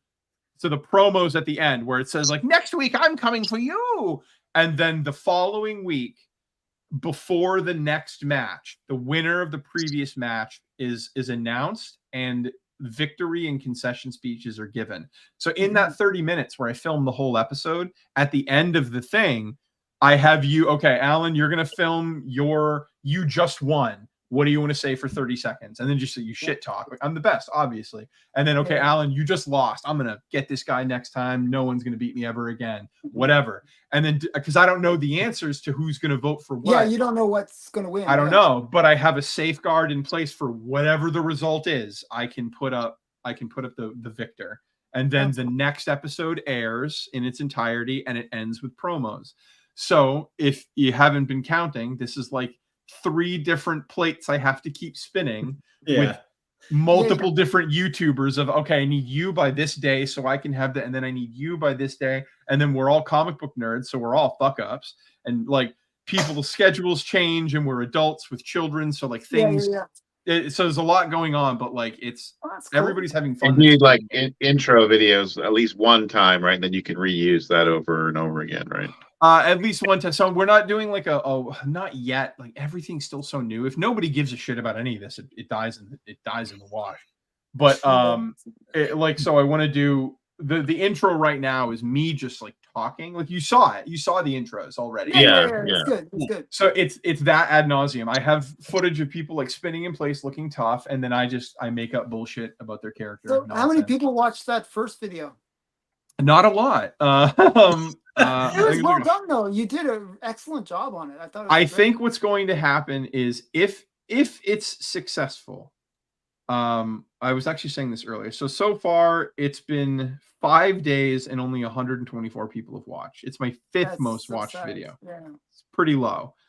I'm hoping that they feed into each other. So someone watches the first episode and goes like, "Oh, what the hell is this?" Watch the other ones. Yeah.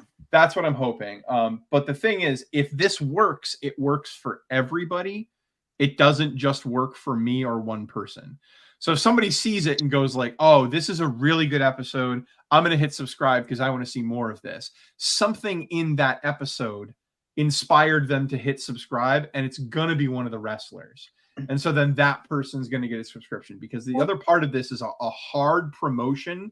So it's not just, so if Alan, if you're like, I don't know, you're like, you're the Destroyer or whatever, you're the Destroyer wrestler. And now from the Comic Collector Geek YouTube channel, and then here's your title card. I like the Destroyer. So everybody's channel is integrated. It's not just like you're a character. You're your wrestler from that channel. If that makes sense. Yeah. No, I thought it was good the way you did it. Yeah, and you really have to leverage the other channels. Like the people that participate, you got to get them to promote the channel. The whole no, I agree. But here's the thing: the video didn't do that great, but I got about 20 subscribers off of it. So I think people are interested. Yeah, people are probably, what they're doing is they're like, "Oh, I gotta subscribe so that I can check out when you actually post the battle," right? Yeah. So it's Monday. And then it'll be Mondays from then on. Just every Monday, a new video, a new wrestling match. You heard that I volunteered to go up against Mike because nobody has Mike's stats. I don't care. So Mike, which Mike? Lunch Money. Oh, Lunch Money. Oh, he's got. So I'm trying to get people 13,000 versus 1,300. I'm trying to get people in similar weight classes so that they don't steamroll their opponent. So like, if I put Mike, nobody that will be in Mike's weight class, though. That's not true, because here's what I genuinely envision happening. I envision this goes on for a couple weeks. My subscriber count goes up. All our subscriber count goes up. And then I now have something I can pitch. So I've got 10 episodes, right? I can go to a Mint Hunter and be like, dude, it takes 35 minutes from front to back, and you get to be a wrestler, and it's going to be really fun.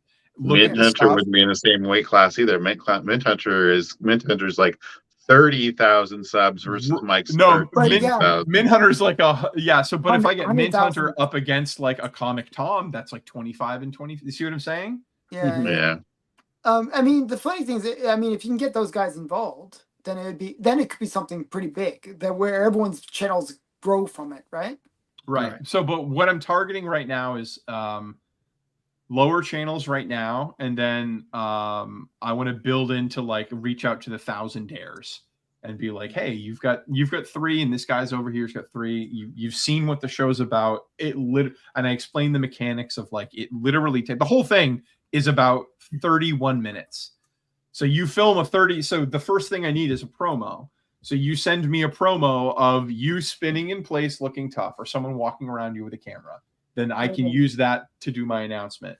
And then the other 30 seconds is you talking to the camera in character, doing what you want for 30 seconds. I'm the best. I'm going to win this federation. My dick, it's so big. When I pull it out, the whole room smells like a dick. And then then it's the 30 minutes where we meet up. It takes 30 minutes to film the whole show. And then I do all the editing. And then it's a 9-minute show roughly. And so like really the commitment is like 31 minutes in its entirety. 1 minute of it is shot completely on your own. Mm-hmm. So yeah, I mean, yeah, the commitment's not there. So like, it should be easy for people to do it and participate. So Well, I'll go up against whoever you want me to go up against. We just didn't have anybody else in my weight class. So yeah, so right now the very first match, Hunter versus it's Mon Comics versus Colossus Collector. Then it's they did an Travis. awesome job, both of them actually. They did. Oh man, they killed it.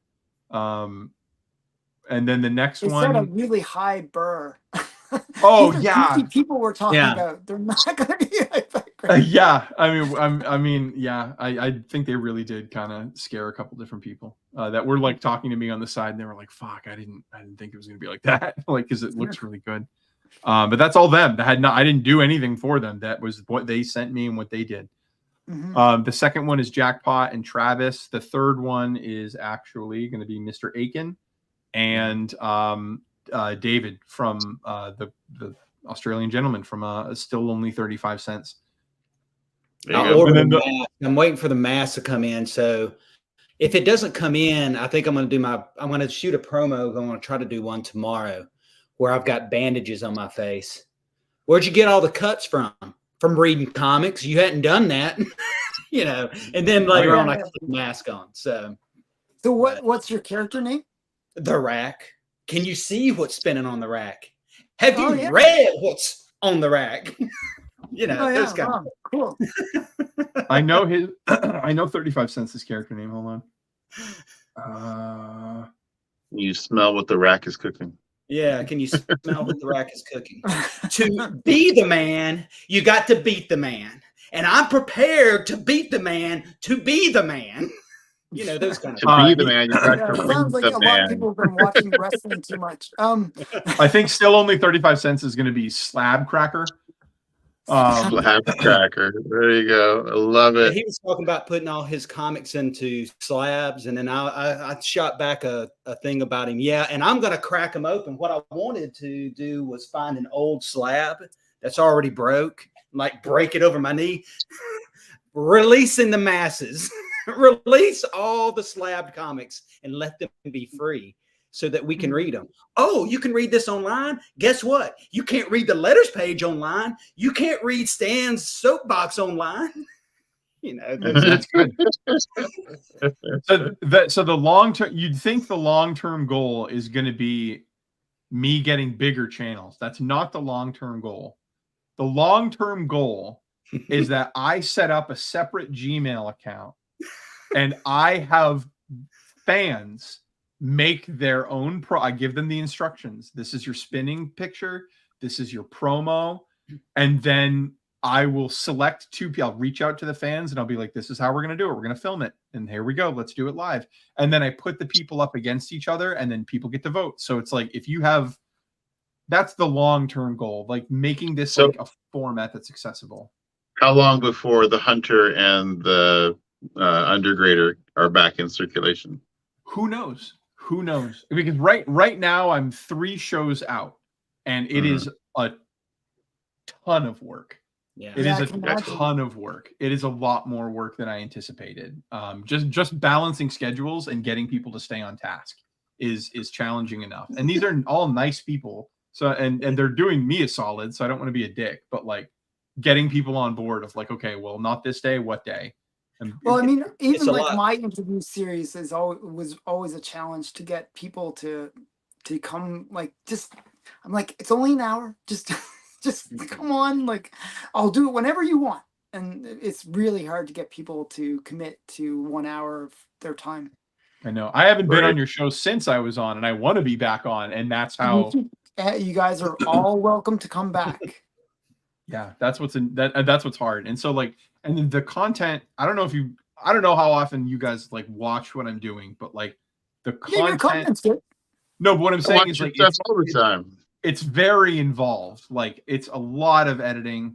It's a lot of like storytelling and like cuts and jumping and a lot of I write the episodes, and so it's a pain in the ass. Is what I'm saying. Quality entertainment. How much time are you spending? How much time do you think you spend to get an episode out, to get a video out, Ricky? How much time do you think you're spending? It takes me at least an hour to do the filming. So if we're doing like if I end up with like a 15-minute episode, it takes an hour because I'll do reshoots live. I'll be telling a story and then flub a line and be like, I'll like do a signal to myself to know that like this is not the take I want to use, and so I can edit it out quickly, and then I do my thing. That Hulk.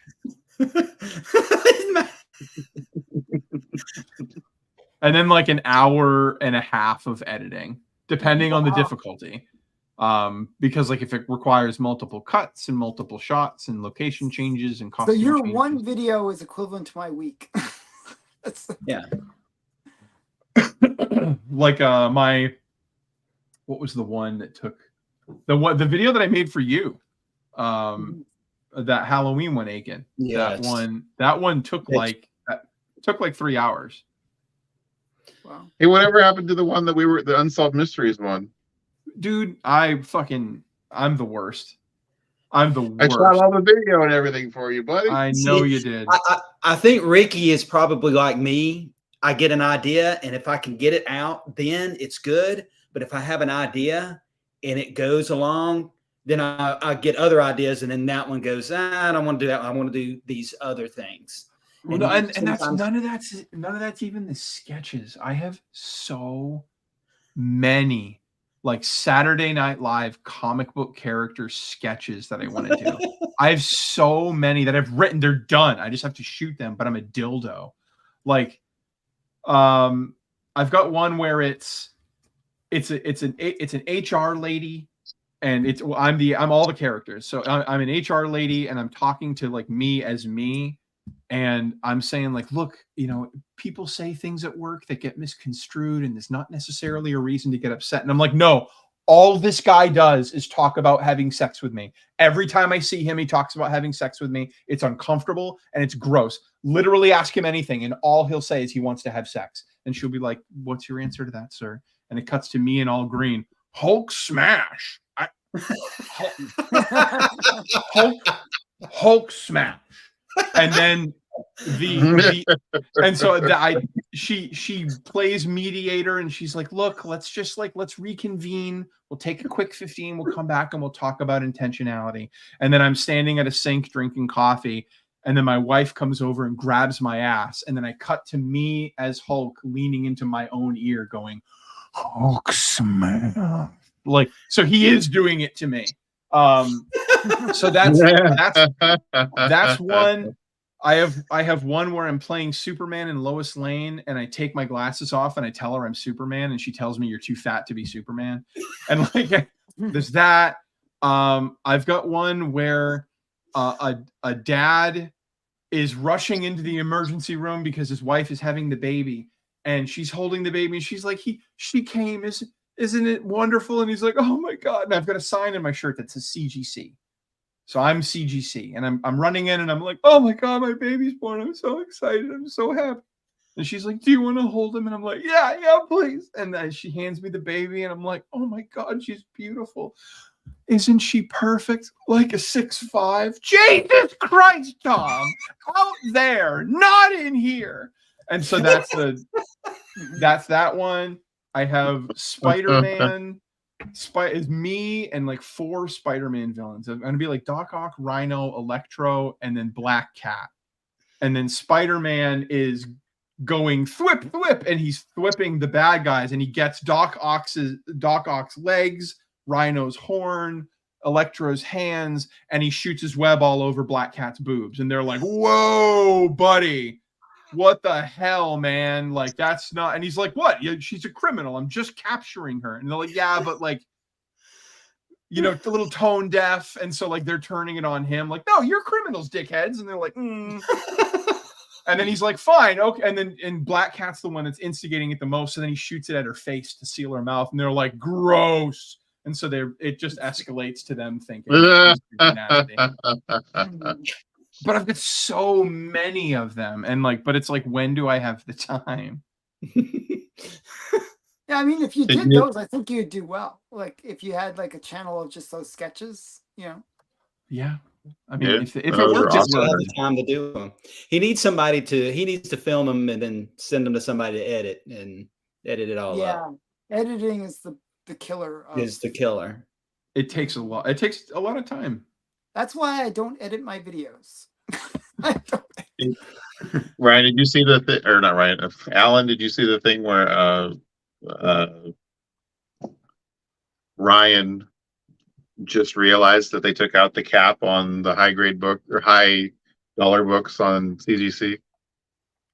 Oh, what do you mean? So, like, if you send a Superman #1 in, it used to be the most they would charge you is $5,000. They took the cap they out, so removed now that cap, now so it's you can go 30. to, like If you 32. just send, it's I did see him post something $32,000 to about grade that. a Superman. Yeah, That's Yep. insane. No. I'll keep it raw. Yeah. Why? I'd be pissed if they did that kind of thing. Like I always thought that was super unethical that they have a percentage. Yeah, it's a conflict of interest for sure. Yeah. Oh, everybody's a 9.8 now. Wow, how'd that happen? 9.9 pre-screen. Yeah, Right? yeah, exactly. Because we're admitting that a lot of those 9.8s were really 9.9s, but we just didn't want to do it. Yeah, it's So everybody resubmit your 9.8s, and maybe 10% of them we're estimating 10 to 15% are going to be all of a 9.9. sudden we're gonna get a whole bunch of 9.9s, which is gonna kill the whole market. Yeah. Oh, it's lovely. I'm thrilled. I'm Yeah, it thrilled. Burn it I- down. I want the books that I want so that I can own them and I can have that connection. I don't give a shit if some millionaire has a vault filled with books. I don't care. I don't care. I want the books at a reasonable price that I can get. Yeah, the one that what was the one Ryan all was about that. Last year was Ryan good was year saying to buy that books. the one that's really like Deadpool, the first Deadpool, like the number of 9.8s. He's like, right now there's like I think there's like maybe 20 9.9s or something, and he's like, but there's like 10,000. 10,000. yeah, there's a lot of 9.8s. And he's like, even if we take 10% of those and they go to be 9.9s, that's going to destroy the value of the 9.9s. Right now, a that's what 9.9 I'm is saying. like $40,000. It's going to go down to like But you don't five. realize it's not only going to destroy the value of the 9.9s, it's actually going to destroy the value of the 9.8s. Yeah. Love it. So it's actually like it's super destructive. It's Awesome. going to be Some people just want to see the world burn. I just That's get the Ricky. if we just got the investors out. If it was just the comic collectors, the prices would get so good. The investors are the ones that are making this as bad as it is. but okay, I have like two minds about the investors. Actually, I think the investors are needed for the hobby because whenever you have like a sale like 3.65 million for Amazing Fantasy 15, all of a sudden people are like, comics? I never checked out comics before. And then you get new collectors in the hobby. But are they new collectors for the right reasons? Are It they doesn't new matter if they're collectors like- or are they actually, investors? I don't think there is any right reasons. I think, getting people in, some, sure, they're just purely in it for the spec. But there's, people in it. Like, we don't want the hobby to die. Anything that you can No, do we to keep don't. the hobby going. Yeah. So, yes, there's going to be some obnoxious sales that we know. Like, Amazing Fantasy was never worth $3.65 million. Ricky don't care about the hobby. He doesn't care if it dies because he'll be dead too, and it's dying. He don't care. I mean, I'm of you said two minds. I'm of two minds. I find that most modern collectors, especially here on YouTube, Mhm. have nothing but complaints about the way comic books are going. They don't Well, like that's modern they don't like the way comics. they're That's written. what- They don't like the way they're drawn. They don't like the way the companies handle the movies, how the companies handle the characters. They're never happy. So it's like they're like, I want this hobby to continue, but never to change, but to continue and grow, but never to change. And so like I don't know what they really want. It's not that. So what you have is like a lot of collectors like myself. Like I collect Golden Age, right? Like majority of my stuff. I have modern as well, but I think the issue is like we want more quality comics. Like a lot of the time you get modern comics that, yes, the covers can look nice, but the interior art is subpar. The story writing is really subpar. And it just, we expect some better stories. I mean, anime like has like all those books have amazing stories and So I've been in anime for a very long time, and there's a lot of trash. Yeah, sure. Ton of trash. But there's a lot of trash that's very niched. The thing with anime is they really niche out their things. Right. So it might be trash to you, but there's always like some weird niche, like, that people actually like that stuff. And with comics, they're not willing to do that. They try to have Superman or Spider-Man be a catch-all for everybody, as if everybody's going to like this character. Well, not everybody's going to like Spider-Man. And it doesn't have to try to appeal to everybody. Sometimes it'd be better if they just focused on writing a good story and not trying to have mass appeal. Which anime doesn't seem to, anime doesn't worry about that. It just makes it for its niche audience. And it sometimes happens that actually that niche audience is actually a pretty big niche where it does have pretty big wide appeal. So I think if they sort of focused on that, telling good stories and stuff again, like the reception for Ultimate Spider-Man that just came out was really, really strong. And it's actually has record sales for a book that was massively printed. And it's because people are so interested in the new story. I guess they feel some people may be feeling it's a jumping on point at this point. Say, okay, now I can get on to Spider-Man. But I'm sure there's also a little spec idea in there that, this is the first appearance of all these people in this new Ultimate universe. So I think it's a little of both. I don't think it's just one or the other. Yeah, but that's part of the hobby. Right. I always joke about that, like with my own collection. Like, I've read a fair percentage of my books, but there's no way I'm going to ever read all of my books. I'm not you. I know you're much better at reading most of your books. I've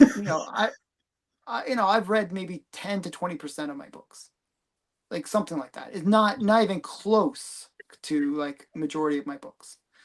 And that's just because I have too many. There's no way I can keep up with it. Ricky and Mr. A can do a lot. Read more than I have just because he's a more voracious reader than I am. Sure that I he's get read a lot. slowed down. So on average, I probably read about 4 comics a day. On average, Yeah, it's not an impressive amount. I just don't have the time for that. Like, so what I'll do is, if I have like maybe an hour or two spare time, I'll read like a run, like maybe 10 comics. You know what I mean? Like, and just try to just read a run of whatever, or like some mini series or something like that. That's what I'll do. I mean, I've been rereading all my old ones, but not only have I been rereading the comic books, I've been rereading the letters page, Stan's soapbox. I've been reading everything in there to just completely immerse myself into what was going on in the universe at that moment. And so, yeah, and that's really respectable. I actually think that's really cool. The Vampirella letters, and the Warren run are amazing because they're all talking about the previous issue. Yep. And all the individual, like I really like this story, man. The art on this page, it's literally like a text version of what we're doing now. Do you find it's kind of what you see on YouTube? Are they printing? And the ones I'm reading, they're printing people's letters that aren't happy. You got the happy ones, but they are printing letters of people that aren't happy with I don't like the art. Oh, I wish so-and-so hadn't left that kind of thing. Are you still seeing that, Ricky? And The most recent example I know, maybe there were more after, but the most recent example I know of a modern comic book that did that was Avengers Disassembled. Do you remember that story? Mm-hmm. They broke up the Avengers team. There's an issue about the middle of that run where on the cover, it's the corner of a building and all the characters are lined up down the building. And it says like, one of these guys is going to die. Yeah, I think I've And seen then that. the next issue, they printed, it was Brian Michael Bendis answered it. There was a letter that someone wrote that said, I feel like you're holding a gun to my childhood's head and saying, if I don't buy it, you're going to kill them and you wouldn't have been here for it. He's like, I feel extorted that the way that you're doing that. And he printed it and they addressed it. And that was like 2006, 2007. That's a decent, that's modern when they did that. Yeah, I mean, that's cool that they do that kind of thing. Do they, I mean, I don't think I've seen a letters thing in a comic recently. I can't think of, the only one I can think of is actually Tarot. Yes. Has the letters in there. Tarot has letters. Yeah. That's funny. I didn't see what did they write? I missed it. He said, if you like reading letters, check out John Byrne's Next Man. I got the point where I was reading the letters before I read the comic when the new issues came out. I remember I actually got that run. I have that run. Yeah, I remember it being very controversial, and there's a lot of stuff people were there was a lot of good stuff. It was juicy in those letters pages. Yes. Oh, wow. Ricky, on average, how long does it take you to read a comic? Are you slow? Depends on the era. Depends on the era. If it's a book from the 90s, I can finish it in 5 minutes. There's not a lot much to read. There's not much to A read. knock down, drag out slobber knocker.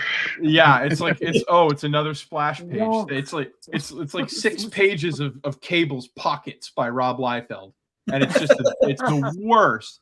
So there's not a lot of reading, but like if you read, even modern comics are like that too, by the way. Sometimes, but if you read anything by Capullo or Tinian, I don't care if they're doing a superhero book, they pack that shit in there. There are huge Tinian lines is like that. He has like so much like boxes explaining all these things and like, yeah.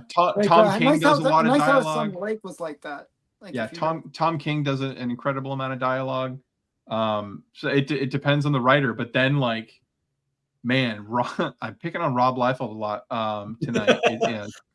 Probably because he's terrible, but he wrote in the New 52. He wrote, I think, 6 or 7 issues of Hawkman. It's illegible. It's trash. It's genuine. It's genuinely not any. It's not art anymore. It's not coherent, or it's like Hawkman opens up a portal and a random demon comes out who has been trapped in this portal in an alternate dimension for 1,000 years, and he comes out speaking perfect English and talking like a fucking teenager. Like, oh man, I can't wait to get a brewski in me, and you're like, you're a 1,000-year-old demon. Why are you talking about brewskis? It's nonsense. It's absolute nonsense. Terrible. But like, so, and that's an example. I read all 7 issues of that in probably like maybe 15 minutes. So wow. It's all over the place. But I read. Right.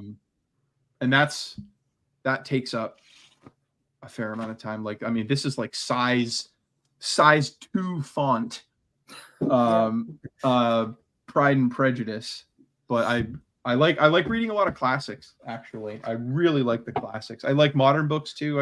I'll read anything, but I really like the classics. I'm working my way backwards to the Jane Austen canon, from the biggest books to the smallest, and this is her 3rd biggest. I've already done her 2 biggest. How are those planetary trades going? I read the first one and I will go back, but like I've changed. I used to be a completionist where if I'm reading a run or I'm reading a book or something, this is the star of my reading for the next however many days until I finish. But now I've gotten to a point where it's like I'm only on this planet for so long. I'm going to read what I want when I want. So if I'm reading a run of Batman and I'm really enjoying myself, but yeah, tonight I feel like Conan it is. That's cool. I'm just giving you shit, man. I know you are. I know you are. Monster. You're a Rob Liefeld fan.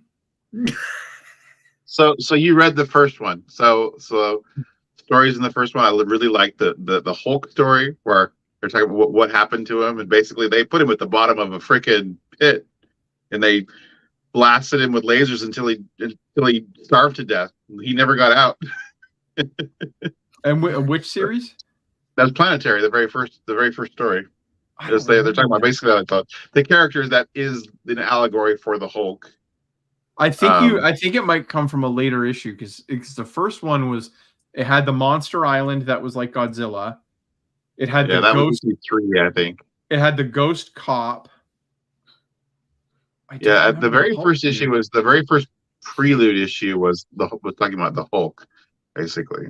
I don't remember that. It was like a half issue. Bigby sent me a series called Planetary, which is effectively the Department of Truth before the Department of Truth. It's I've effectively heard of it, I just never read it. So it's the same thing. It's Department of Truth before Department of Truth. Super There's an good. agency- I really enjoy an it. agency that like runs into I like sci-fi Department of stuff. Truth. It was good. I love Department of Yeah, Truth. it's it like still every going? different I genre feel like that you I can up to, think of. Like issue still 7 or going. 8, and It's still going. They took a break, but it's still going. I have a friend who's that's his gravy train. He gets everything in 9/8, every issue, every variant. He's too deep now. You know what I mean? So when they come out with a new issue and they come out with 3 variants, he's like, well, if I don't get these 3, I don't have all of them. But he has then all of it's them. like I do that with tarot actually. I have all these weird variants of tarot. I'm like, what am I going to do with all these books? I have a long box devoted to it just because after a while it just adds up, right? Yeah. What are you? We eventually do have to go to sleep, so I want to end on this. Okay. What are you actively collecting right now, Alan? What is the topic? Like, what are you when you're doing your googly searches and you're doing your eBays? What are your keywords that you're most attracted to right now? So if you watched my video from today, I show my top 10 list of the ones I want to get this year. So some of the stuff that I was going after, I want to kind of get some pre-code grails, and I'm also kind of into the romance stuff right now. So I'm really going more on the art side, to tell you the truth, rather than the story side. So like years ago, I was kind of going for those key first appearances and key stories, but now I'm going more for just really great cover art, really great, interior art even. So that's really what I've been chasing. So I don't know if that's super interesting to you guys, but no, it's what you're collecting. And here's the deal, and this I think describes how I feel about you, Alan. Mhm. I'll watch any documentary if the people who made it are passionate about what they're making. I'll watch anything. They're like, oh, did you know that Heinz ketchup came out with a documentary? Fuck yeah, let's go. Like if it's people who care about it. So if you care about it and you learn about it, like I know that you do, I will sit back and let you educate me, and that's fascinating. Yeah, I mean, so yeah, if you watch my videos, yeah, I mean that's I pretty much love all the books that I buy. I kind of I get really obsessed with different artists. Like right now, I'm sort of obsessed with Bill Ward, and I've been really and I actually read them. So I'll show you what I mean by that. Like here's I'll actually read these. So this is like the Joker. And it's like the stories inside, it's not stories, it's like little jokes. Really easy reading, light reading. Okay. And it's like it's a mixture of various artists, like here's some Bill Ward. It's like, am I showing it right? There's some Bill Ward. Oh, a little racy. And it's kind of racy stuff, and it's kind of like kind of adult humor. You'll be away on your business trip for a full week. Can I count on that? She's asking him. He's like kind of planning something. It's kind of fun stuff. 1950s cuck humor. Great. Yeah, it's fun. It's sometimes I don't know, some light reading is. I have a pretty crazy life, so I like to have that little bit of balance. So, Yeah. so can I ask you guys if this looks like a horror cover? Yes, it does. It looks What like is the that? hearts are bleeding. What is that? What does it say? It's a Some- 1946 comic magazine called Calling All Girls. Ew. all girls. Wow.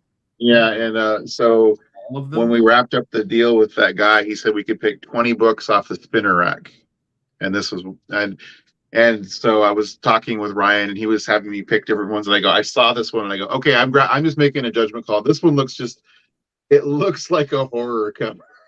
Yeah. No, that's The a good hearts one. look like they're bleeding. That's actually a good. That was a good pick. So So what- Big B, what are you? What's like? I mean, okay, so that money comes in tomorrow. Like, what's the tippity top of the list? Well, my goals are like, I want to get a bunch of the Silver Age Grails. So, but also I want to finish my Byrne Claremont X-Men run. So I need a GSX, and I need a X-Men 94. So I don't do a lot of like searching for stuff on eBay or anything, though. I just kind of let the comics come to me when I find them at the right price in the right place, So Hmm. I mean, our friend Rohan kind of does a lot of like tempting me to buy things, but Hmm. He does. he's He good is a that small, way. he can't talk though. He's got a small collection. He's one of those Yeah. guys that like they pick like these are my 50 books. These are my 50 books. Yeah, I And think he'll I always upgrade. found that kind of odd. I always feel like, how can you I limit lose it you to guys? so small? Well, when he gets that 51, that's telling him he's got to sell something. And it's not. He's got to move the slot. To I something know small. that's so sad. Like, No. Yeah, you're here. You just stuttered. I'm here. Yeah, I've seen a couple people that have collections like that. I actually think it's pretty cool. Like you've got these are the 20 books that I have, and then they're just increasingly getting higher and higher grade.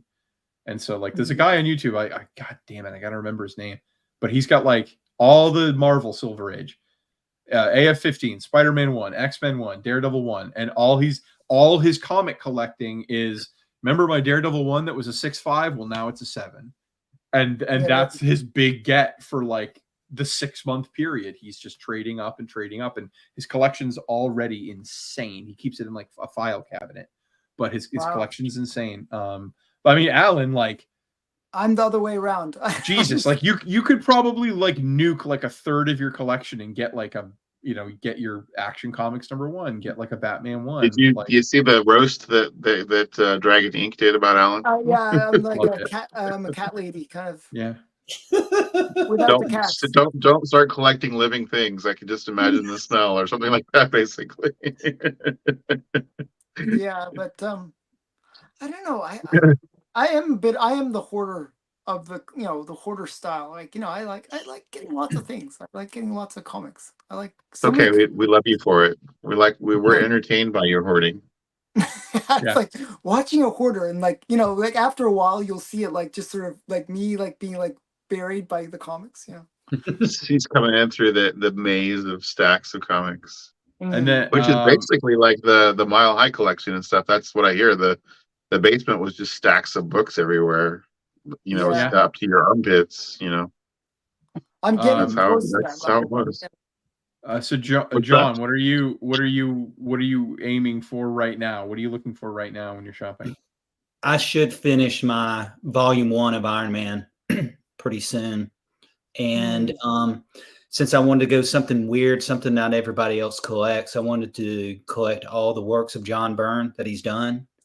And I just bought a little run of X-Men, which I haven't bought any X-Men that he was running on, that he did on, because when I was a kid, I read all that as classic X-Men. I was a little, I didn't have a chance to get any of those. In fact, I didn't ever see any X-Men on the racks or anything. In fact, I was looking through one of these Iron Man from 1976, and in there you can check off which ones you want to get by mail order, and X-Men is not on the list, even though they were producing X-Men comics at the time. So I found it kind of weird that, like you were saying, Ricky, you can read this and not have any idea that the X-Men don't exist. So as I'm going through my collection and rereading, I want to figure out exactly the moment that I actually figured out the X-Men even existed in the Marvel Universe. So I'm running for a John Byrne run, and I'm going to finish my Iron Man Volume 1 run. Those are But simple. not just a John Byrne run of X-Men. You want a John Byrne run of everything John Byrne has ever done. Yes. Wow. So things that I bought, other thing I bought was a Doomsday +1. That was early Charlton that he did. He did those with, I can't even remember who the writer was. And he did issues 1 through 6. So I got that. That's his first art, right? That's his Do first what? art. Isn't it? That's It his was first close to art. his first art. There's a checklist on his website, and the checklist is about 80% of the stuff that he's actually ever done. They're still working on that checklist. I know that since I'm a big fan, I'm always up on what's going on his website, and they just opened up the gallery again. The gallery and on his website had been closed for a long time because the person that ran it was sick, and now that he's better, he's back to running it, and that's got all his commission art and everything listed on there. So you can go and you can look at all his commission art, and all the stuff that he's ever done is all listed on there. So I've got those, and I think the big thing that's going to be expensive are the Byrne Claremont X-Men. That's the only thing that's going to be expensive. I got all the stuff he did in the 80s. I got all the stuff he did in the 90s. It's 70s, and then anything 2000 and above is where I'm going to have to go. What's his first comic that he did? Very first appearance of him. Oh, well, the first appearance of John Byrne is actually in Iron Fist number 19. He's actually in that comic because he liked to write himself. Oh, wow. So there's that. I've got that on a list of something I'm going to get just so that it'd be neat to have his first appearance. But I don't know what his first work was. He did some work when he was in college, and he did a comic strip there. Oh, okay. And so that may be considered his first work. I know his work. Is it something you can't even buy? Like, I mean, yeah, you can't even get that. Yeah, you can't even get that stuff. He started at Charlton, so it's got to be some of his Charlton stuff, and it may be Doomsday +1. That may be close to his very first things that he did. I remember back in the day they said that was his first work, his first published work. But okay. And I got those. I just saw they're saying his first. Here, I'll show you. Is this on Key Collector or? This Key Collector usually has a pretty good listing of it. It does. So his first debut as a writer artist, doing both, was Fantastic Four 232. Okay. That can't be that was way after, because he was helping plot with Chris Claremont when he was doing the X-Men. Yeah. And I don't know how much he was helping the writer and the plots for Doomsday +1. I'm not sure. Critical Error, that is. Yeah, he did that. He's been really experimental in his art and doing some things. Sometimes he does things just to get a rise out of people, like the issue of Alpha Flight, where it's like, what is it, 3 or 4 pages where everything's white, where Snowbird is fighting. Huh? Do what? So it's a joke. Yeah, so it's a joke. Snowbird fighting the snow, creature, and it's just white. It's just word bubbles. Do all the things, and people are saying, "Oh, you're just doing that because you're lazy." I think he was reading. There's an issue of What If before that, and it was like the What If was a whole joke issue, and inside there's like it's a black panel, and it says, "See the Black Panther fight the Shroud in a coal mine at night," and it's just a black panel. And I think he got that from that, and there was another one that was white that was like that. That was a joke, but he took a lot of flack for that. But I think he was just doing it to, Oh, so John Byrne's Canadian. That's right. Yeah, and that's the funny thing, that he was really good. That was the whole reason he got the job at the X-Men, because he could produce. Cockrum wasn't able to meet the deadlines. Byrne was able to meet the deadlines, and he's really good at being able to get the stuff out. He's sort of like, I'm reading some of the stuff in 1976, and I'm looking at some of the stuff that people are doing, and they did so many issues, like Jack Kirby is doing tons of covers during that time, and he's doing Captain America, and he's doing the Eternals, and he's doing this. And I'm like, dude, you're doing a lot of stuff. So he was able to produce a lot of stuff. I can't remember which writer it was, and he was doing 4 to 5 titles. He was writing 4 to 5 titles at the time. That's something that you don't see people do that much anymore. You get these modern comics and, they're maybe producing 1 or 2 comics, and they're not, I guess, producing as much as they used to. So long-winded story there, Ricky. John Byrne run and a Iron Man run. I should be able to finish those this year. Nice. I've been obsessed with Mike a from lot 120 Comics. yeah. Oh, yeah. Wait, what? I missed that. What'd you say? Mike from Lunch Money Comics. Oh, okay. Yeah, I mean the heart wants what the heart wants. Did you see Dragon Inc. do the troll for Lunch Money? No, the most savage line she had was going after Gem Mint collectibles. Imagine how many subscribers you would have had if you stopped eating them at 1,000. Start eating them. I was like, bitch. God damn. Like that was the only one that I was like, that was mean. But it was good. What did she say about Mike? It's basically it was her. She hit on him. It was basically that, she's kind of obsessed with like, ooh, I would love to get you in, she had handcuffs and, Strange and unusual places. Yeah. I'd love to get you in strange and unusual places. Exactly. Oh yeah. So I've been obsessed lately with like smaller print run indie books.